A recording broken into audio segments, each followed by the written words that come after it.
Hello, everybody. You're about to listen to a show called Too Stoned. You're going to like it because everybody that I know says they like it because it is very good and very funny and very, very cool with two cool cats.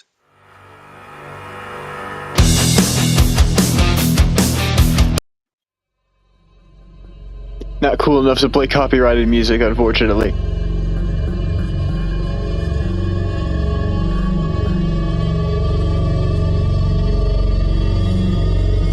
But thankfully we know a guy who's just as cool. Hey, good to be breath. I'm in the temple of Pan. And I know you can't be here in the physical, but I do invite you to be here in the spiritual. No. Light a candle or whatever you gotta do. So you will be here with me tonight.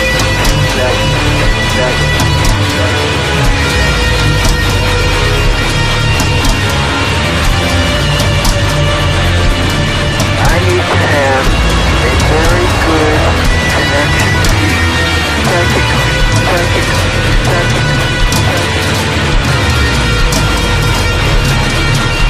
Blessed be.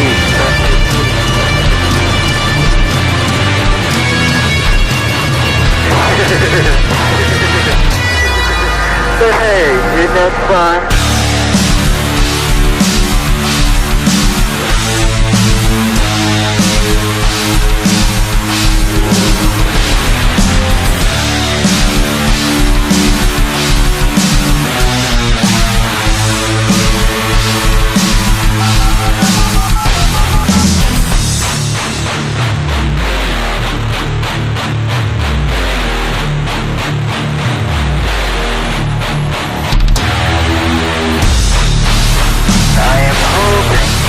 In my hand, a picture of your bedroom.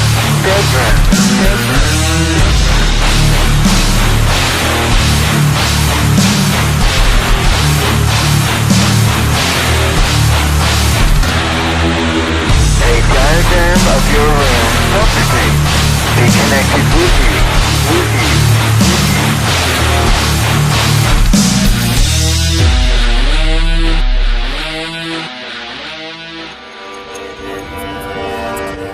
I'm in the temple of Pan. Light a candle or whatever you gotta do.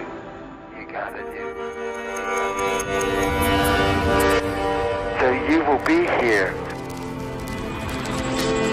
with me tonight.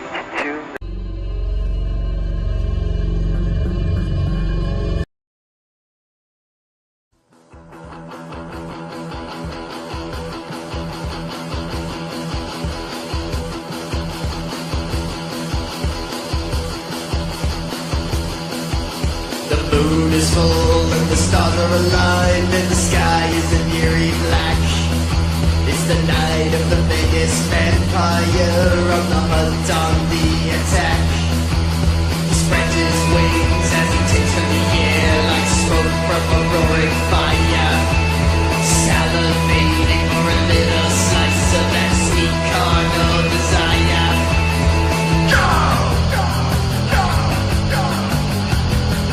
On your marks, get ready, set, go! On your marks, get ready, set, go! On your marks, get ready, set, go!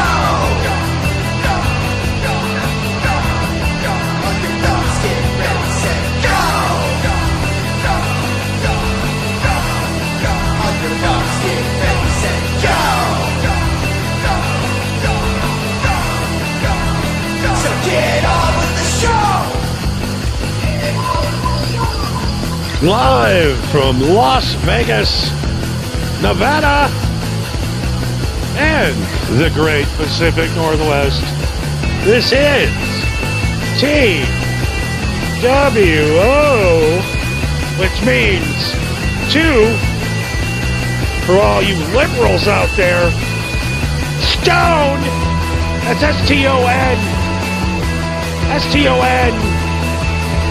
S-T-O-N-E-D. There you go. Two stone. We have a nightmare of echoes and chambers and things going on here.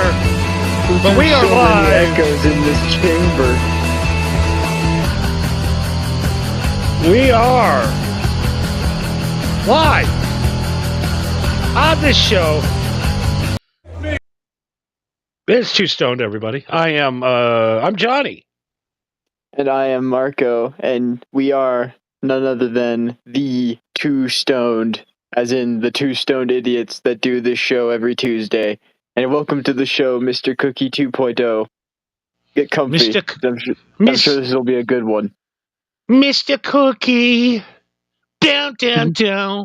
Will you bring me some chips? The chocolate kind. All right, I might be too stoned to start tonight. I am in a mood. Why? What happened this time? I'm in a great mood. Oh, okay. I'm in a great mood. Somebody got me because I was having problems. I'm not gonna lie. I was having mental issues. Mm-hmm. Because of the week-long snuff films I played on my programs. Yes. For watched, those of you who don't know, watches. Was it 3 episodes that you did on Rumble at MHH Network, just talking about the whole Charlie Kirk thing? Yeah, and it's consumed me, threw me into a state of I don't even know. I've never been there before, not since 9/11. I was 14, 9/11. Right. And I haven't felt that way since. But which is very bizarre considering 9/11 was like thousands of people died, and this is just one dude getting shot comparatively. I know, but you can't escape it.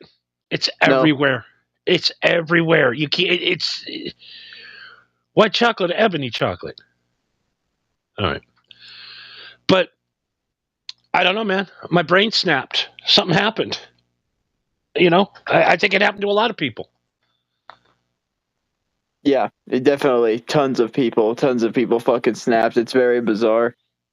And it's something that I was wondering if I would even bring up to you. I'm just like, do we even really need to talk about it? But I think we kind of do, because literally no one else will shut up about it. Yeah, we're not going to play any clips. I'm done. No. I'm done playing snuff films on my program. I'm done. It ruined me. Yeah. Let alone the audience. The poor audience. And I'm sure the people on Rumble are used to seeing that footage 24/7 for like a week straight. In one episode, I showed a guy getting his penis severed. I showed a guy's head being chopped off and kicked into a parking lot. And I showed Charlie Kirk. And then I showed a white girl getting murdered. All in one show. And no flags, no reports, no nothing? Highest rated show ever. So, you know... What is even going on in Rumble? I don't even know anymore. I don't know what's going on. People want blood. They want conflict. They don't want... I know what they want now. And, you know, you got to get to the point, do I want to give it to them? You know what I mean? Do I want that type of energy onto the program? And I don't think I do. Well, it's a little too late now. You already did it 3 times, so it's in there forever. Like It's in there forever. So what I did is I talked to my buddy Pete. I go, you got to bring over a sedative or something. I can't. I'm smoking.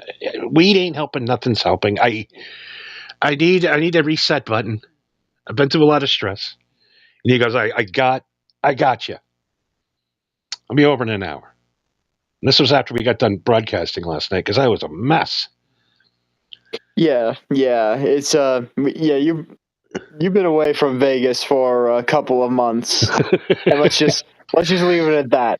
It's been rough. It's been rough. It's been a rough going. I've been distracted. Whatever. Yes. And I go, I need something, dude. What do you got? I don't care. I'll do whatever you got. And he goes, I know exactly what you need. Give me the shit that they inject into racing horses. And he goes, give yourself 3-4 hours of nothing to do. I'm like, well, I have nothing to do now. I'm all hyped up after doing the show last night. It was so. We'll get into that. Mm-mm. Last night's show was so intense and so extreme that my adrenaline levels were so high after last night's show that you have, like, when you do a good show or I don't know, just see a really intense movie, you just get that adrenaline rush. Yeah. There was a lot of shit thrown at us last time we played Mass Effect. That DLC was tough. And so he comes over and he hands me a pen. Mm-hmm. I'm like, you're going to give me a fucking vape pen, you dipshit? What are you doing? This better have Salt Nick in it. I mean, what is it? He goes, it's a DMT pen. Oh, Jesus Christ, no. And I said, what? It's this pussy-ass DMT shit, the pens, it doesn't work. Yes, it does. He goes, lay down on your couch, and I'll watch. He goes, I'll watch it and make sure nothing happens. Just take a puff. I think I know where this is going, but go ahead. Like, whatever. The hell with you. This isn't even going to work. I've tried these before. It's all BS. It's all gas station BS. You know what I mean? Sure. So I took a hit, and I left my body. Yes. And I looked back at my body, and I was disgusted about all of the burdens on my soul that I'm putting on intentionally by constantly watching murders and wanting revenge and wanting And then I just realized that it's all fake. Whether it's real or not, it's fake. There's nothing I could have done to prevent that. There was zero thing. There's nothing in this universe I could have done to save that man's life. And why do I care so much? That's what I came out of it. That was your epiphany? My epiphany is, why do you give a fuck? Yes. Okay. And then I said, okay. And then 20 minutes later, I took another one. Gee, you take one. You take one. I've never even done DMT, and I know you do one. Yeah, that one took me on a really. Yeah, that one just took me on a fun ride. Define fun. It basically brought me on a journey of all the positive things that happened in my life. It was like watching my life through a kaleidoscope, but just the good parts for the first time in my entire life I've ever done that. I always sit around and worry and bitch about the bad shit. You know what I mean? Right. I'm a bit of a complainer. Not anymore. It's new Johnny from here on out. DMT Johnny is now calm, back to his old self, back to his home, talking in the third person for no reason at all. I'm sure that had nothing to do with the DMT. No, not at all. But I want to thank Pete once again for the cosmic gods. And I stopped. My buddy Pete said, two was too many, he said. But I do have it sitting there, and I'm thinking about throwing it away. Why would you throw it away? Because if there's nobody here to watch me, I will suck that thing dry till my head explodes. Okay, I'm just going to clip that and use it out of context real quick. Thank you for that. But no, I mean, it really did help. It helped me settle the fuck down, get my adrenaline thing down. And now I'm ready to move on and act like a normal human being. Yes. Well, really, the one thing that I do know about DMT is that there are people that speak positively about it, like you did, and then there are some people where they undergo like experiments with DMT, where they're like slow dripped into their system, and they keep talking about like, oh yeah, I was like talking to some fucking demon or some shit. You know what I mean? Yeah, that's what I was scared. I was like, well, I had a positive experience. I think we'll just leave it there. Okay, that's fair, but why would you throw it away when you could easily sell it? No, I can. No, I'm not going to throw it away. I'm just being funny. Okay. Mr. Cookie says Johnny spoke of the cosmic gods and said he wasn't far enough, but 3 hits will send you. Get some homies and have a crazy night. I want to get some chicks over and do some DMT. I really, that's my next thing is sexual DMT. Do you really think that's a great idea? I don't know. I'd really want to see a chick like finally mellow the fuck out, maybe. You know what I mean? Do you really think it would mellow them out, or do you think it would just make them freak out even more? Yeah, the women I hang out with, probably shouldn't push their minds any other way than they're going at right now. That's what I'm saying. Unless they have experience tripping balls that they don't already have. Oh God. So yeah, I mean that's how I got out of it. I'm still on Twitter. I'm still seeing CK everywhere. Of course. And like I said, I don't really care either way. I'm sorry the man died. I really am. Rest in peace. Rest in peace, Robert Redford. He died today too. That sucks. You know what I mean? Yeah, of course. Yeah, that's really all you can really say. Like I'm sorry that he's dead, and I feel really bad for his wife and kids, but that's about it. That's all you could really say, you know. Yeah, and why I put it on myself to find his real killer for 3 straight days. You know what I mean? It's like You were why the am only I? one trying to do that. Yeah. And then you see something and you're like, I got it. And you see something else. You're like, no, you don't. Yep. So I don't know what your take is on it. My take is rest in peace. I just don't like, I don't like to see people getting shot, I guess. I figured that out this week. Well, there is that. But I was actually talking with a coworker of mine about this. He was really personally affected by it because I guess he was a fan of his, which, to each their own, I guess. I wouldn't say that me personally, I wouldn't say I was a fan, but I wouldn't say I hated him either. You know what I mean? I kind of was just like, okay, this dude does his thing. I don't get why, but I'm not going to stop him. You know what I mean? Who gives a fuck what he does with his free time? But exactly. I have like 4 neighbors that are just go to church, do the whole thing, and that's their deal. You know what I mean? I don't have any disdain for him. It seems to work for him fine. You know? Exactly. Yeah. But the thing about it though is that he tried to, at least he tried. He really tried to come across with an olive branch of peace to try and talk about issues, from what I could gather. He really wanted to have an open platform for anybody to come and talk about whatever it is that they felt like. And historically speaking, whenever anybody has ever said, hey, we should unify and come together as one people and understand that we are people and we should understand each other better through open conversation and not conflict. You know what happens? They all get fucking killed. 1000%. Yeah, Jesus, Gandhi, Martin Luther King, Martin Luther, literally anybody throughout history who tried to make a change and unify the people that fucked with the status quo, they got killed. I'm trying to think anybody. No, not one single person has unified anybody. No. Anytime anybody's tried, they get killed.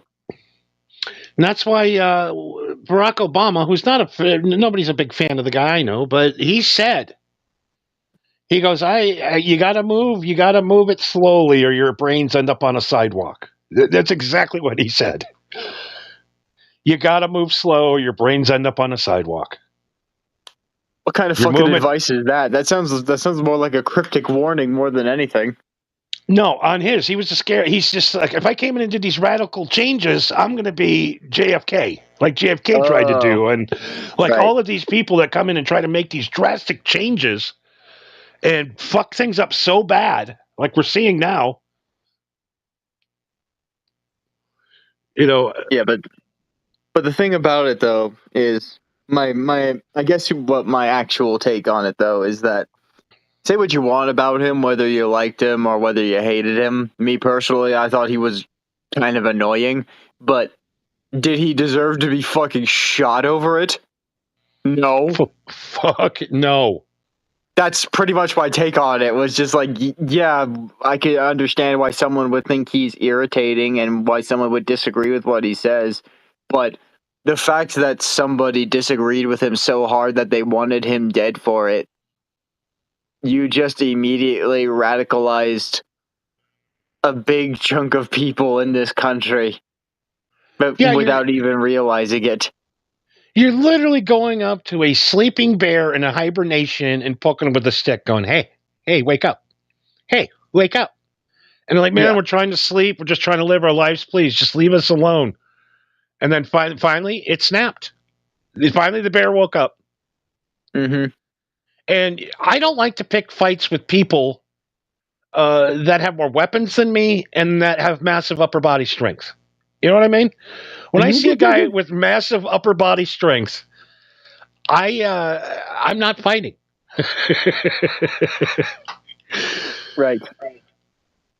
Oh, this is the sex drug and ecstasy. Yeah, I've done ecstasy. Molly gonna get you what you not. Yeah, ecstasy, Molly. I've done that whole thing, but we just got an adult thing slapped on our YouTube.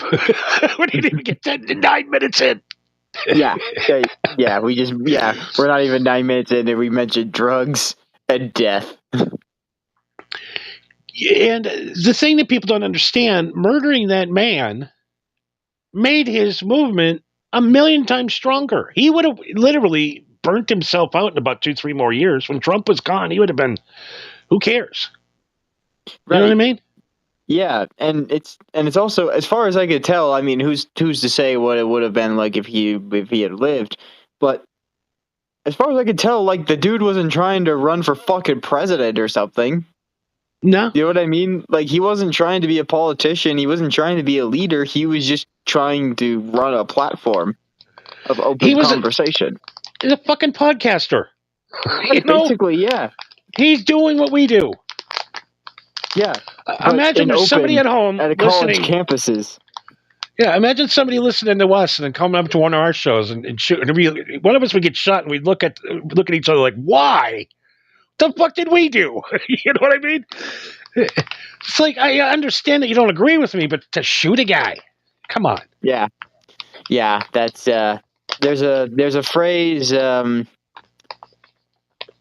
forget where it's from, and I'm sure I'm butchering the quote, but it's basically, by ripping out his tongue, you've proven nothing other than you fear what he says. That is right on the nose. That's literally all you did, was that you just proved that you were scared of what he was saying, and you had nothing to fight against it, so you resorted to violence. You know, I think a lot of people don't like people like those people because they're quote unquote perfect. You know what I mean? They don't smoke. They don't drink. They're not out at nightclubs partying when they were 21 years old. They're conservative. They do exactly what you're supposed to do in life. Realistically, You're supposed to, go to church and get married young, raise nice children in a nice home, provide a living. And I think people don't like that because they're not there, because their life sucks so bad. They'll look at him like, oh, I bet he's had everything handed to him. Nobody has any clue on how hard it is to be a successful podcaster. They think you can just throw a pair of headphones on and millions of people are going to listen to you.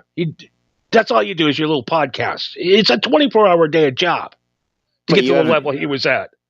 You have headphones on right now? Well, no. I mean, I'm not talking about me.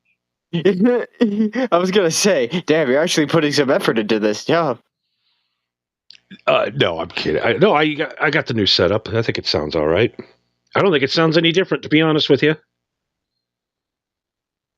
Yeah, I'm not sure. I'm not an audio wizard. I wouldn't know.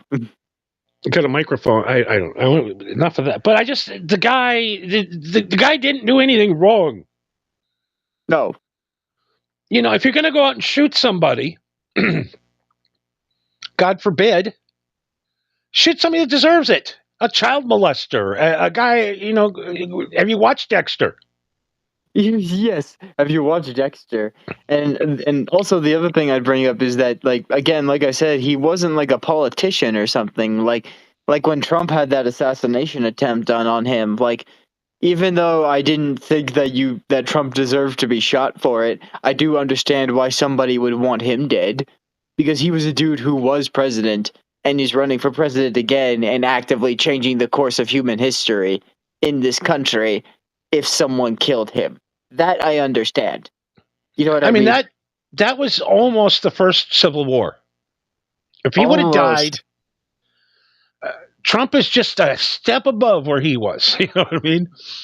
And all of these people too that are claiming that they loved him, and I would say 40% of these people never even listened to one of his podcasts. Well, there's and also there's an interesting conspiracy that I've heard through the grapevine, the virtual grapevine, as it were.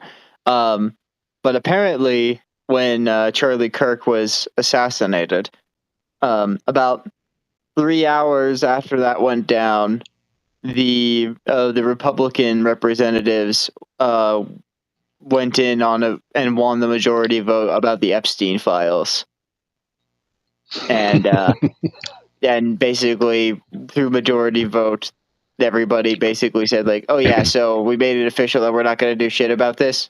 Okay, great. So while everybody's freaking out about this rando getting killed, we just covered our asses officially. Did that on the same day? What else happened the same day? Oh, the Russians bombed Poland. The Israelis bombed Qatar. I'm trying to think what else happened. Like 18 major things happened, but we didn't pay attention to 1 second of it. No, I try, man. I try to get more involved and more interested in like world news and world politics and shit, because I do bump into other people from other countries when I play video games with randos and shit. I'm just like, dude, I don't even know who your prime minister is, nor do I fucking care. No. You know what I mean? I can't even point where you live on a map because I'm an American and we don't give a fuck anything other than what state we're in. Speak for yourself. I'm actually pretty good at geography. I mean, I can barely. You start getting up in that upper East Coast on the map, I get a little iffy on the names. New Hampshire, Connecticut. You know what I mean? Right. Let alone your stinking little country. Yeah. In America, the only reason why you would know anything about anything outside of America is if you have a passport. Then you're forced to know. And there are some people that don't even fucking bother. Yeah, and all these people that fantasize about traveling. Ugh. Traveling sucks. Great Pause Reality has made it in, everybody. Apparently, we did not get a live notice once again from our janky producer. Sucks. Yes. Blame Rick, as always. Fucking Rick. A person that gets visions of the future warned about the shooting event in June. Yeah, well, I don't know, dude. I gotta stop caring. But it just keeps coming at you. It doesn't stop. It's fucking everywhere. The only way to get away from it is to turn your TV off, throw your phone in the garbage, and go for a walk. Yeah, my sister-in-law told us the other day that she's planning on just getting a straight-up flip phone and just rocking that because she doesn't want to fuck with smartphones and the internet anymore. It's out of hand. It is. It's ruined my life. And I realized that last night. It really does. I sit there all day and I get all worked up, and every day it's something new. I know I do it for a show or whatever, but Jesus Christ, Right. The violence. We're at a point where everything's just weird. Yeah, it's I'm not quite sure. It's that phrase of like I'm not sure how to describe it, but I'm sure there's a German word for it. Yeah, short. Like, Yeah, Scheichenheisen.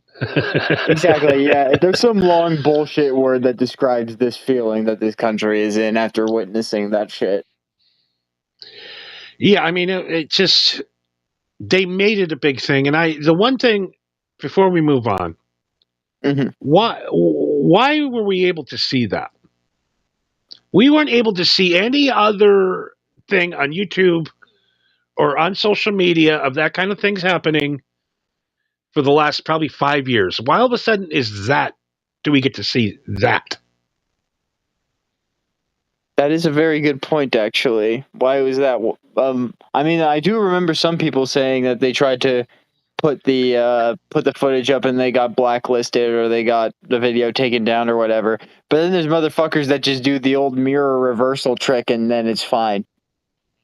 I mean, Twitter tonight, there's still straight up murder shots everywhere. I mean, everywhere. YouTube even. Nothing's blocked out. Yeah, it's on the fucking news. It's like everybody was supposed to see that for some reason. Yeah, yeah. And I mean, granted, it was a public event at a university and there were a lot of people filming him, but still, it does seem very bizarre looking back how the media handled it. And I think it just kind of exposes just how we are just not as advanced as we think we are. What do you mean that in the end we always resort to violence? Resort to violence. I mean, just for there's supposedly 2,000 HD cameras around that college, and all of a sudden you get a grainy shot of the guy jumping off the building. Right. These Ring doorbells are all 4K, but everybody's Ring doorbell that caught him walking down the street's all grainy and weird. You know what I mean? It's like, right. It's like, I know something's weird, but I got to move on. Yeah, thankfully we don't do this for a living and we don't get paid to do this, so nobody expects anything out of us. I mean, I tested this today. I can literally see the color of shit coming out of a dog's ass if I use my Ring and I zoom in on it. I mean, it's 4K, 1080. Right. But this kid walking down the street, every doorbell camera now is at 180 resolution. It's weird. Yeah, nobody updated their Ring cameras for the entire block. So I don't know. And, we've gotten to the point now when something happens, you don't trust the news. You got to go research yourself. Exactly. And then you can't trust half of the shit that you research. Back in the day, if it was 1975 right now, and that guy got shot, we would have heard that the guy got shot. They found the guy that was on the roof, and they're going to kill that. They're going to put the death penalty on that guy, and he would be in and out of in a month and dead in 2 months. Yep. No questions, no conspiracies, no 18 videos. Guys with special cell phone guns. Well, yeah, but then, I mean, weirdly enough, I hate to do this comparison, but I mean, look at what happened when JFK got killed. They got fucking Lee Harvey Oswald, and they were just like, okay, well, we got the guy. Now we just need to figure out why the fuck he wanted to kill the president. And then it was pretty straightforward, like, okay, this dude just killed the president for some reason. All right. And then Jack Ruby just comes in out of nowhere and kills him. Yep, we're not going to ask him any questions. Yeah. So then that just sends everything down this whole rabbit hole of like, okay, what in the actual fuck is happening right now? Yeah, it's like, can't we just take the news for what it's at? No, we can't anymore because we have assholes that need clicks, and will make stuff Yep. up to get clicks. It's all about views. It's not about telling the truth or getting the facts straight anymore. It's about saying shit that gets clicks, that gets views, that gets likes, all that shit. So the other thing is I'm glad that our ceiling is so low where I want to keep us that I don't think anybody's going to take us out. Knock on wood. Yeah, thankfully, yes. We're not really dividing a whole country of hatred. A couple of No. giggly stoners every Saturday, every Tuesday. Yeah, but I mean, there was that one strongly worded email you got from Sturgis that one time. But Yeah, it's just me though. yeah. Yeah, I'm fine. I'm in the clear. Nobody seems to have beef with me for some reason. Yeah, I mean, and then there's the other thing where, like Paz is saying, Marco wasn't expecting that, haha. Where the hell did that come from? The guy has more likely faked his death and gave him a position in the Secret Service. That looks, that's another possibility. Mm-hmm. Guy's worth way more dead than he was alive. His podcast numbers are starting to go down a little bit, Yeah, they kill me and then they hand it off to you. Just be like, all right, man, show us how it's done. And you're just like, can't I mourn my friend and co-host? No, do the show. Get the show. Let's go. Do the show. Dance, monkey. Like, I had a great idea for a TV show where, they do fake all these people's deaths. Uh-huh. And they all live on, an Epstein-type island. Where it's like Fantasy Island, but for political exiles. Like Hitler's there drinking margaritas.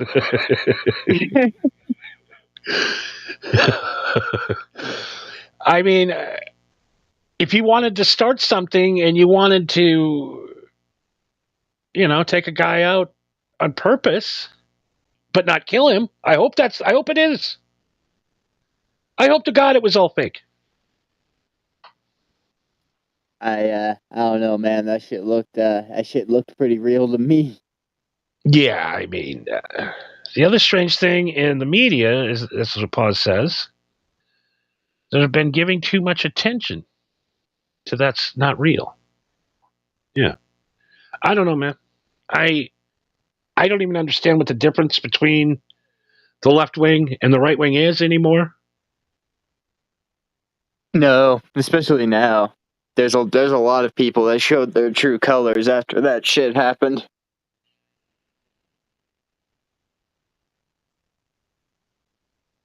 A person claiming that there's been a meteor that landed in their yard and has some kind of weird creature growing on it has been posted all over the place. What the fuck, dude?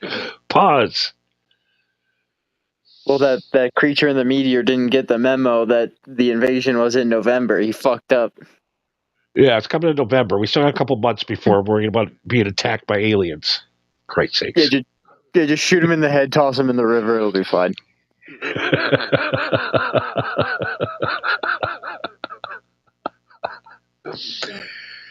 So yeah, I don't know, man. I tried to come up with, I tried to write down earlier the difference between our right wing and the left wing, and all I can come up with is abortion.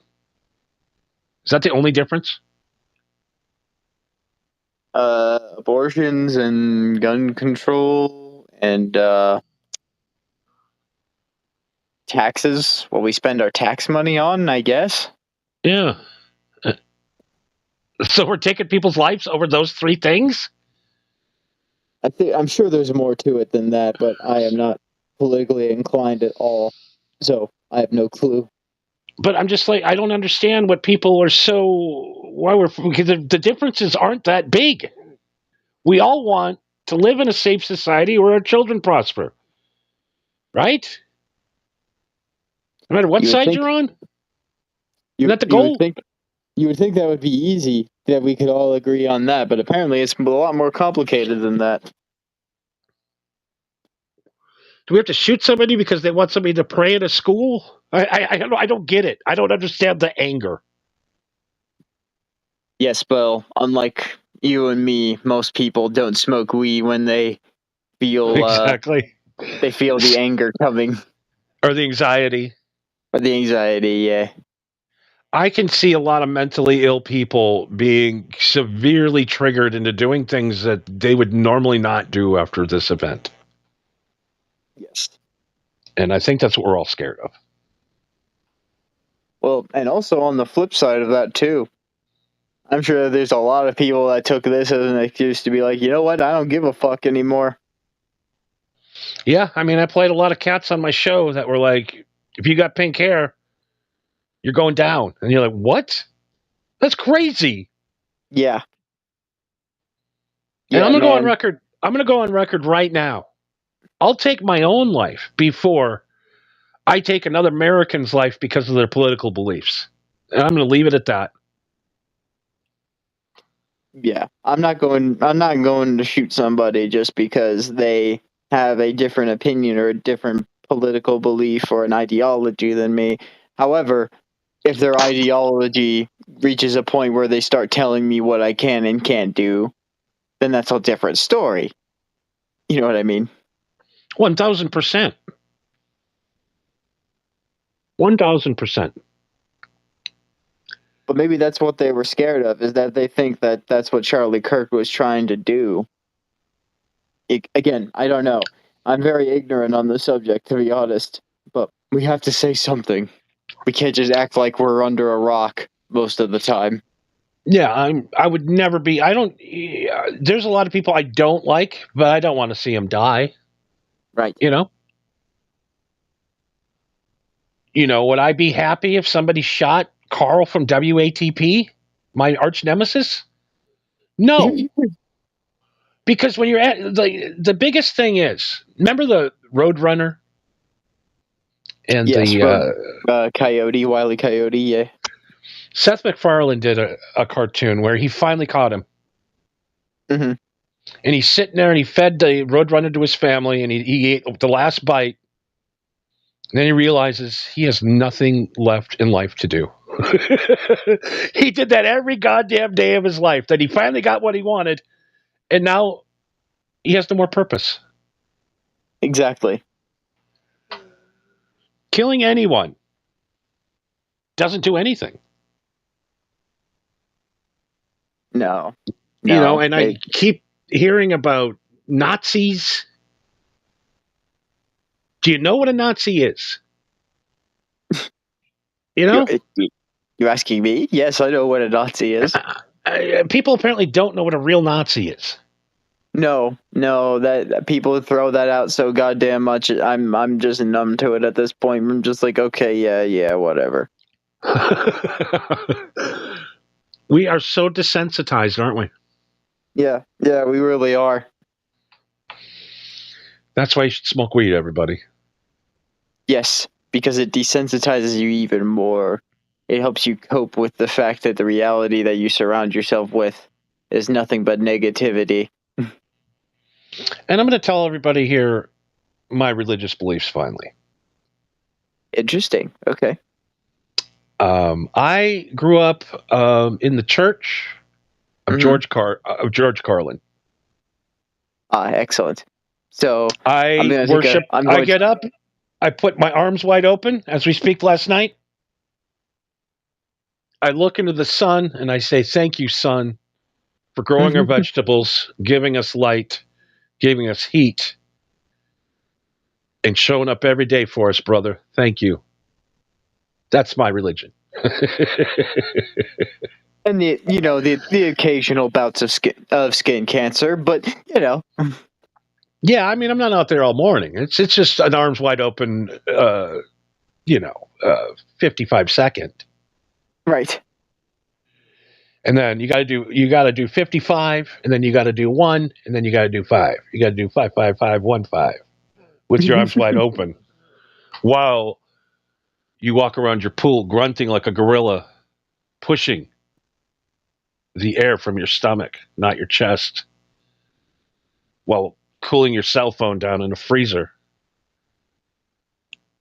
So, so are you sure that you're not trying to start a cult? Because it sounds like you're doing a summoning ritual I while think I'm. worshiping the sun.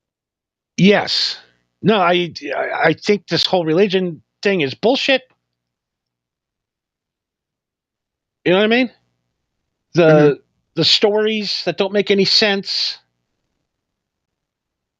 And all the animals got together. They got along on the ark, no problem.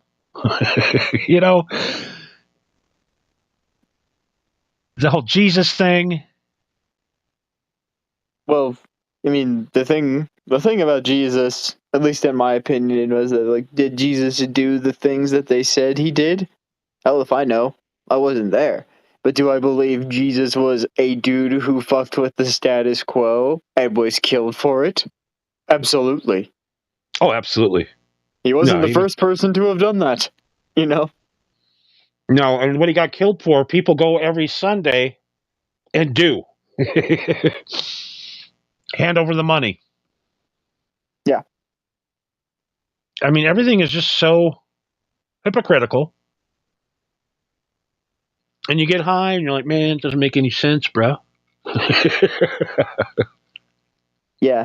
And then there's the Rastafarians, and you think, oh, you know what? Weed smoking, it's Christianity, but weed. Hey, that sounds kind of fun.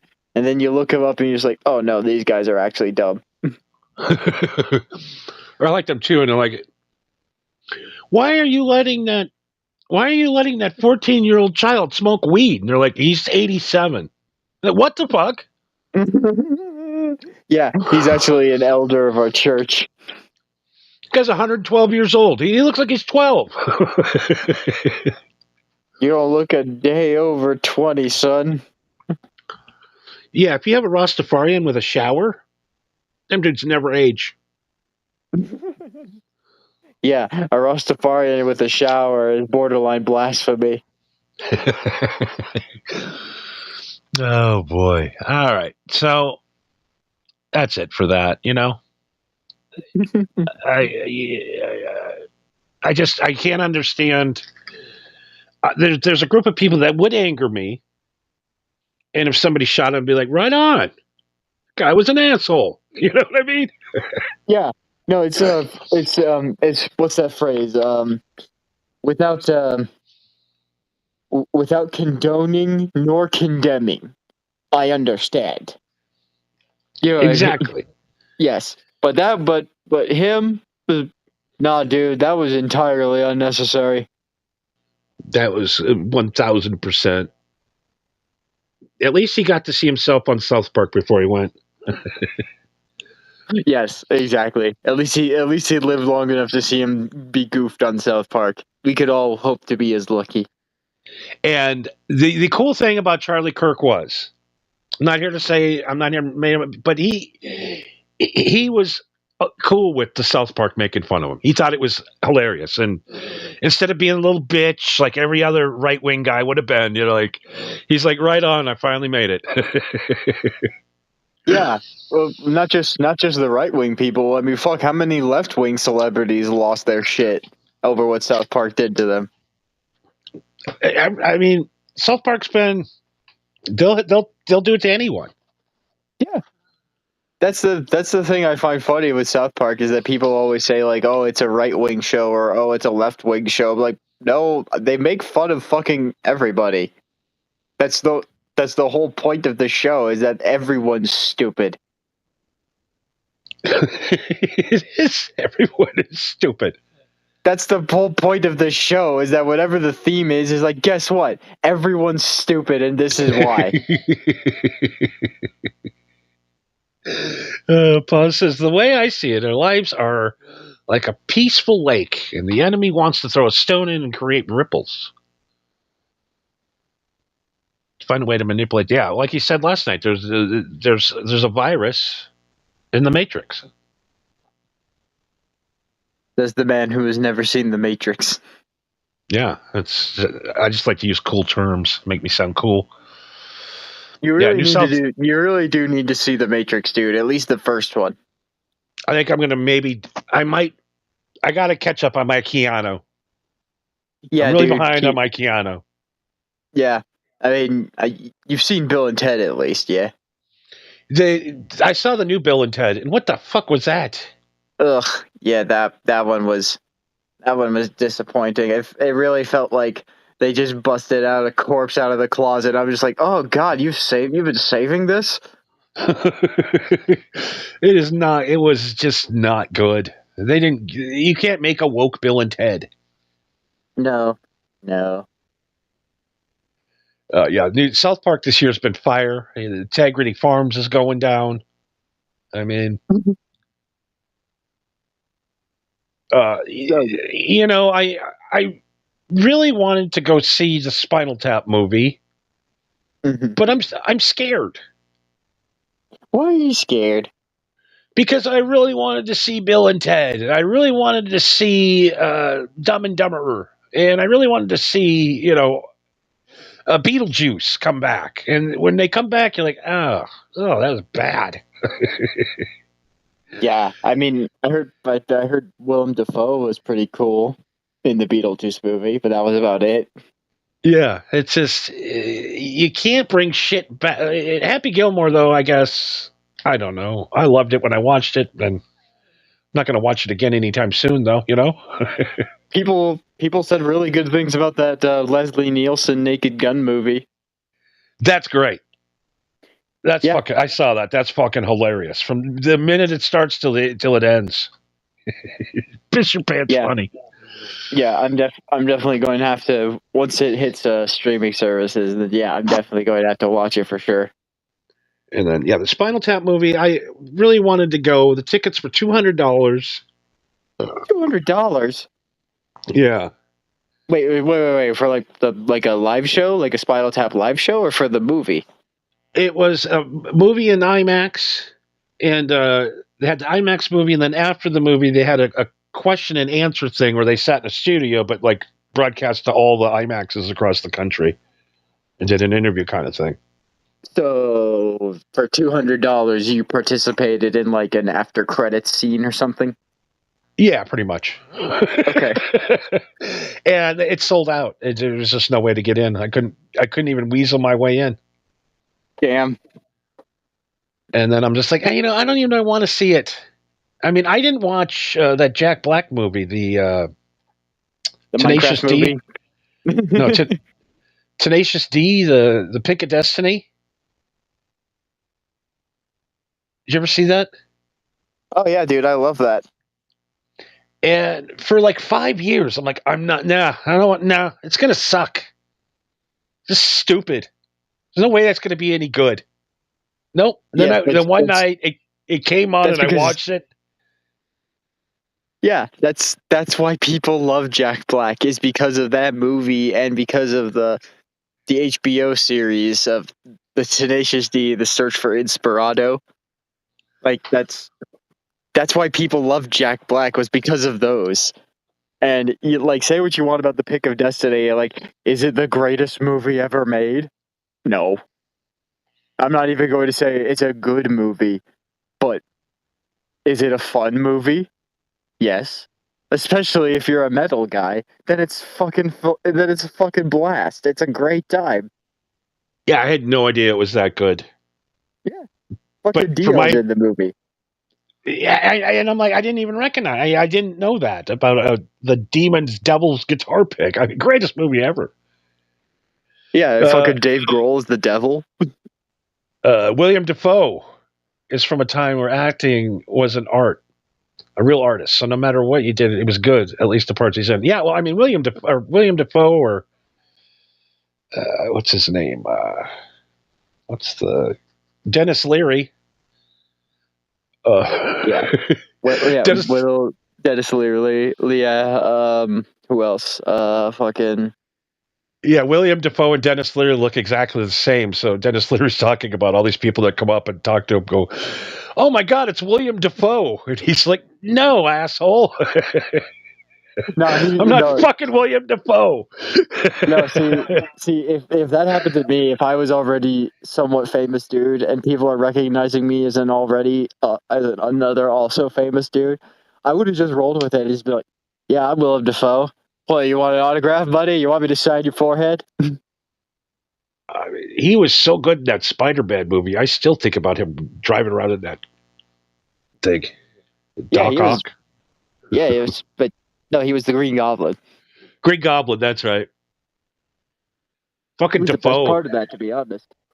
He is so creepy looking. He just pulls everything off. Yeah, that's something. I'm sure I brought this up on the show before, but there was a movie that he did. I don't remember which one it was, but they actually had to bring in there was a scene where like he was taking a bath and someone like pulled up into the driveway, so he had to like hop out of the bath and hurriedly like put on a bathrobe on. And there was like a brief second where you saw his penis because he like got out of the bath, right?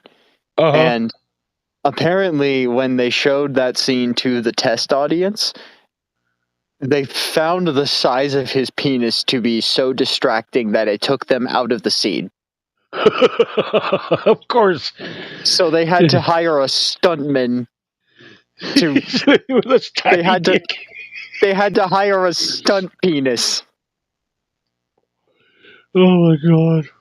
So that is like so. Not only does this dude look like that, he's one of the most accredited actors of our lifetime, and he has a huge dick, and he's rich, and his wife is like a smoking hot Italian chick.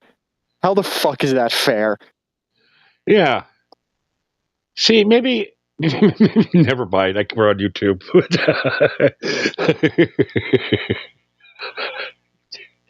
I don't like that guy. He's perfect. Let's get rid of him.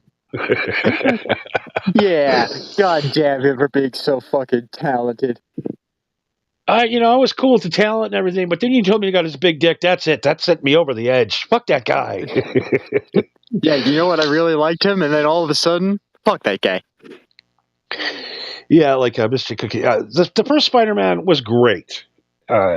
With the oh yeah, I can't remember what it's Bone Crusher. Oh, it's Bonesaw. Bonesaw. Bonesaw. Lady. Oh yeah. Somebody posted a video of Macho Man talking normally the other day, and it ruined my life. I refuse to see that video. Macho Man always talks like that 24/7. It's like when I saw the guy who played Big Bird, it ruined my life. Yeah, have you ever seen the mechanics of how that Big Bird costume actually works? Yeah, it's crazy. That sounds like hell, to be honest. But yeah, I mean Defoe, the Macho Man, and then after that, I'm done with Spider-Man. What else do you need? I mean, Spider-Man 2 was all right, I guess. Yeah, but the one was the best. Yes, the first one was great. Obviously, yes. Especially Batman Dark Knight. Nothing's ever gonna be better than that. Well, you didn't like Batman Begins? Yeah. Okay, so here's the thing about Batman Begins that I liked, right? Is that like say what you want about it as a Batman movie, but the thing about Batman Begins is that it did kind of explain some things that were just inherent in the comics. You know what I mean? Where it was like, where did Batman learn all these different languages and learn how to kick ass? Where did the Batcave come from? How did the Batmobile get created? Shit like that. Where like, yeah, that's kind of boring, but it at least added some fucking explanation to this wacky ass character. Yeah, and why does his voice keep getting weirder and weirder every character? Yeah, why does it sound like he garbles marbles? The further down the line he gets, it just gets worse. I mean, his voice was worse than Bonesaw, so Bonesaw's ready. Macho Man can only do one character, and that is Macho Man. Oh my god, the Macho Man! And like I have my favorite superhero movie, and I'm not even going to attempt to see the new Superman. That came and went pretty quick. Yeah, people were talking about it like it was the next big thing, and then like 2 weeks later, nobody's talking about it anymore. Even the memes are fucking dead. Yeah, everyone was talking about how woke it is and how it was like pro-Israel, and it's like, well, it's Superman, it's a movie, shut up. Yeah, it's. I mean, I always thought that Superman was just kind of lame to begin with. So when I saw what little I did see of the movie, I was just like, yeah, this is pretty much what I expected out of a Superman movie, to be honest. The very first Christopher Reeve Superman movie is the only one worth watching. The villains alone in that movie are awesome because they look like normal guys that would be walking down on a New York street. You know what I mean? I will say, at least in the new Superman movie, the guy who they got to play Lex Luthor, at least he actually looked like Lex Luthor and not, Jesse Eisenberg. Dr. Evil. Yeah. What are you talking about? Fucking Lex Luthor is Dr. Evil. $1 million. $1 million.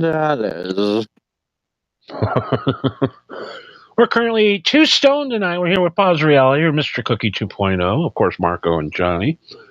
Indeed. Segueing into the next segue. Segueing into a segue. That's new. A guy that knows nothing about superhero movies talking about superhero movies is going to piss a lot of people off, so we'll just move on. I'm slowly nerding out,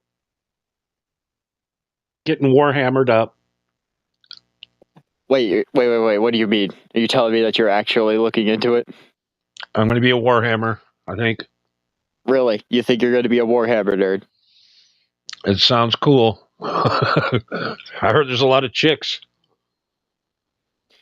Well, here's the thing: is yes, there are a lot of chicks that play Warhammer more than you'd think. They also happen to be married to Warhammer nerds, but that's beside the point. Yeah, I mean, you get one chick that's probably making $50,000 a month, streaming with her shirt off. I'm sure that there's some form of female Twitch streamer that does nothing but show off her Warhammer figurines, and everybody does nothing but pump money.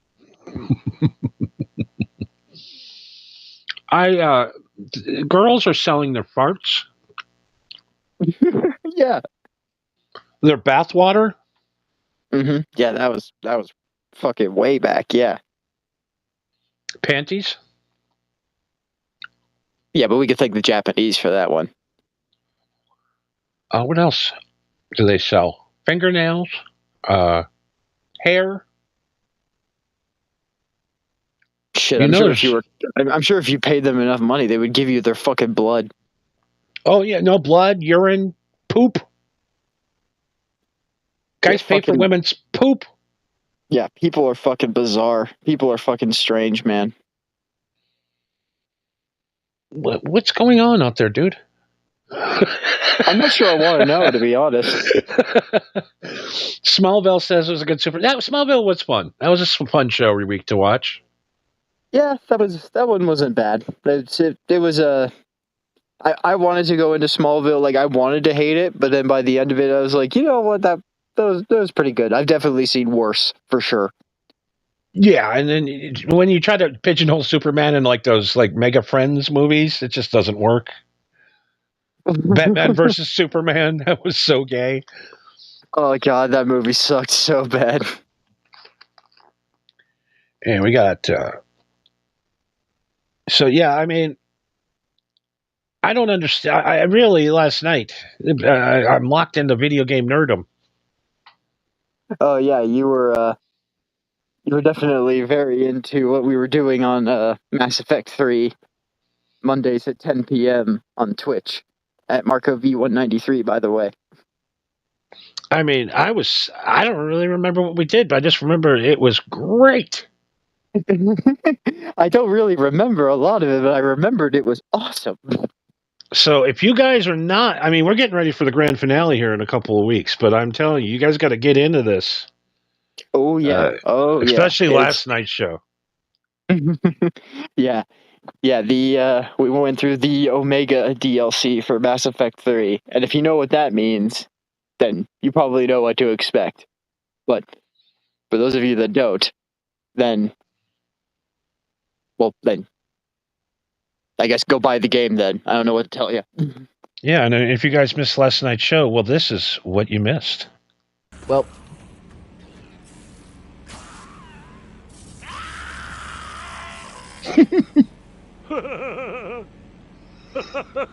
Okay, don't touch. Oops. Well,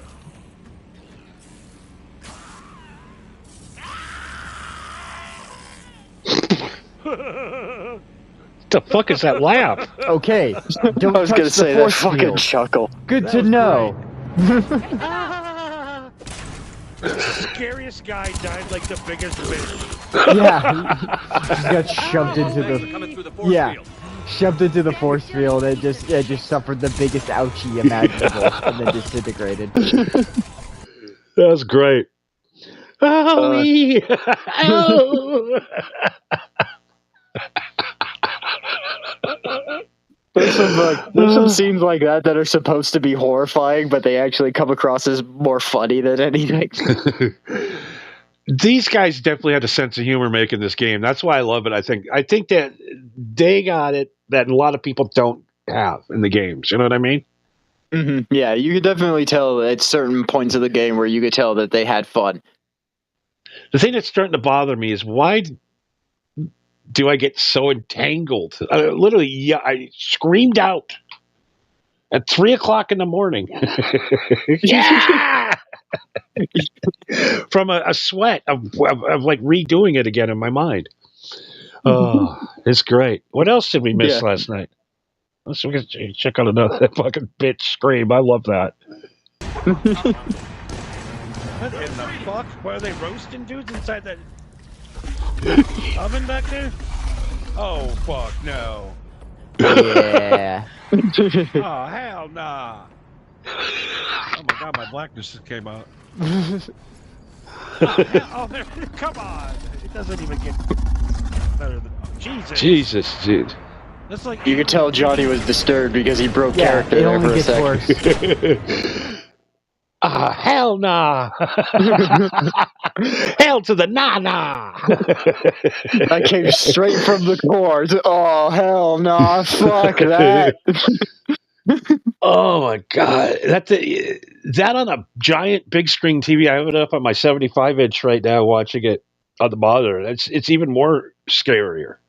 Oh, dude, yeah, those things are terrifying. There's nothing that the Reapers create in that game that isn't just absolutely terrifying.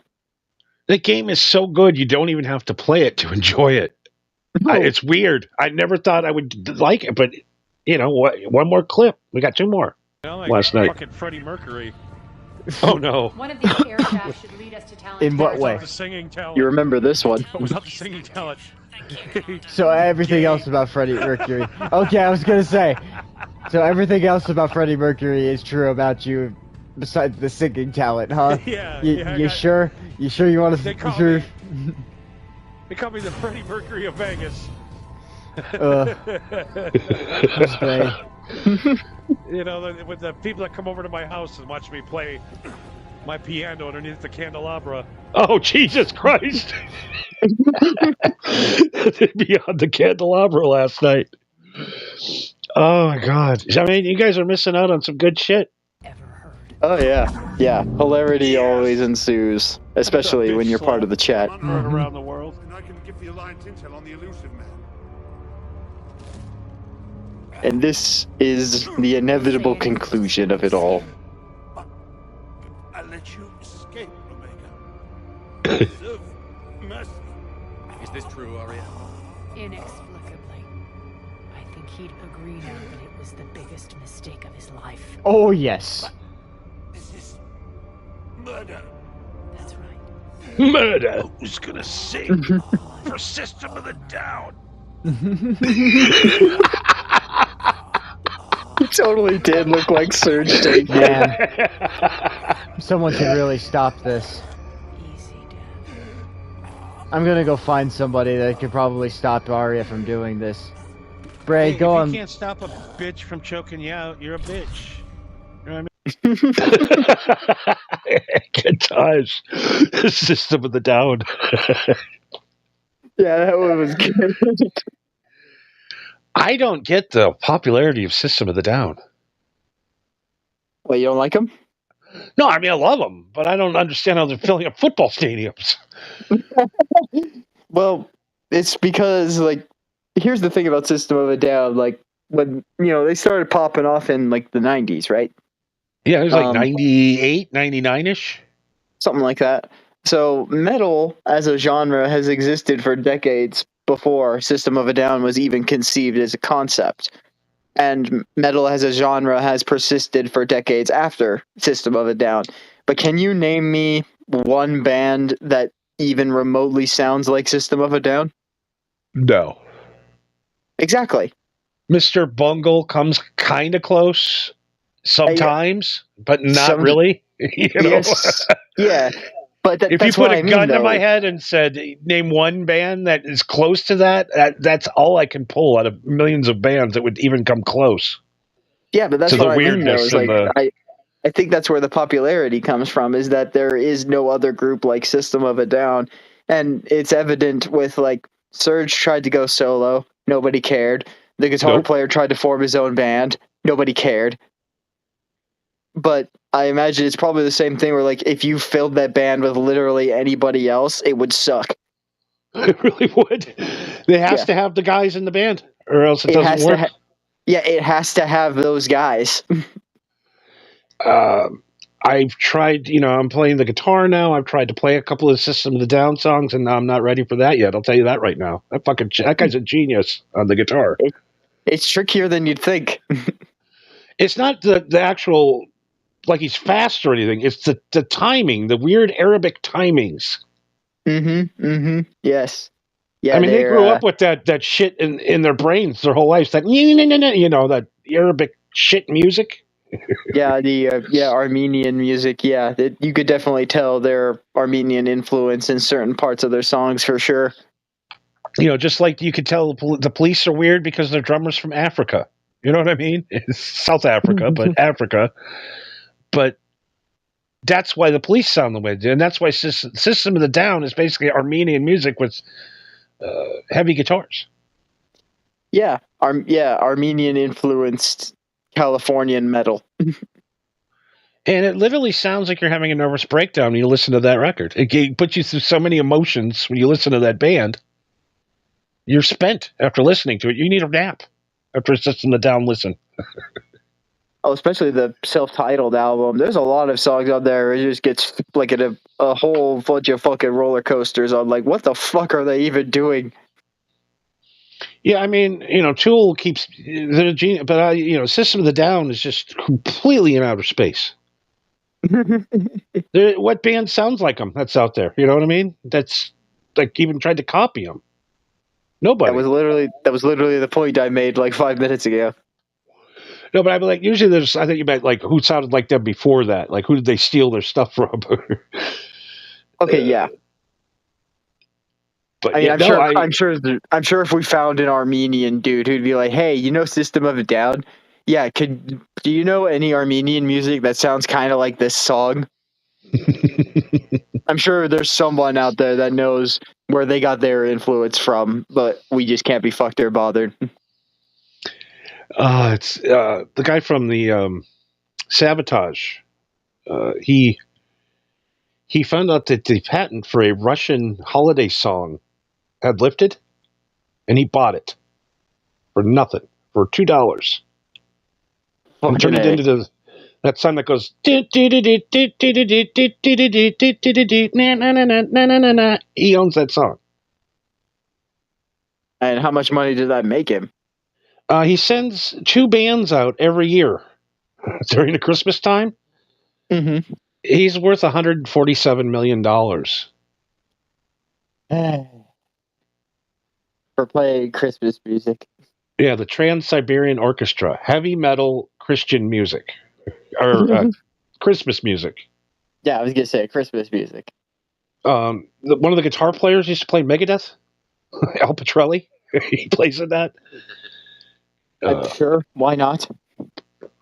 Like a lot of like known musicians do that, and it's crazy how music connects with people in weird ways, and how like System of the Down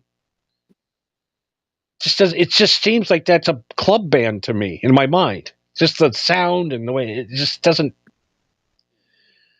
I don't know. Yeah, seeing the Rolling Stones in a stadium is different than saying System of the Down with the sound.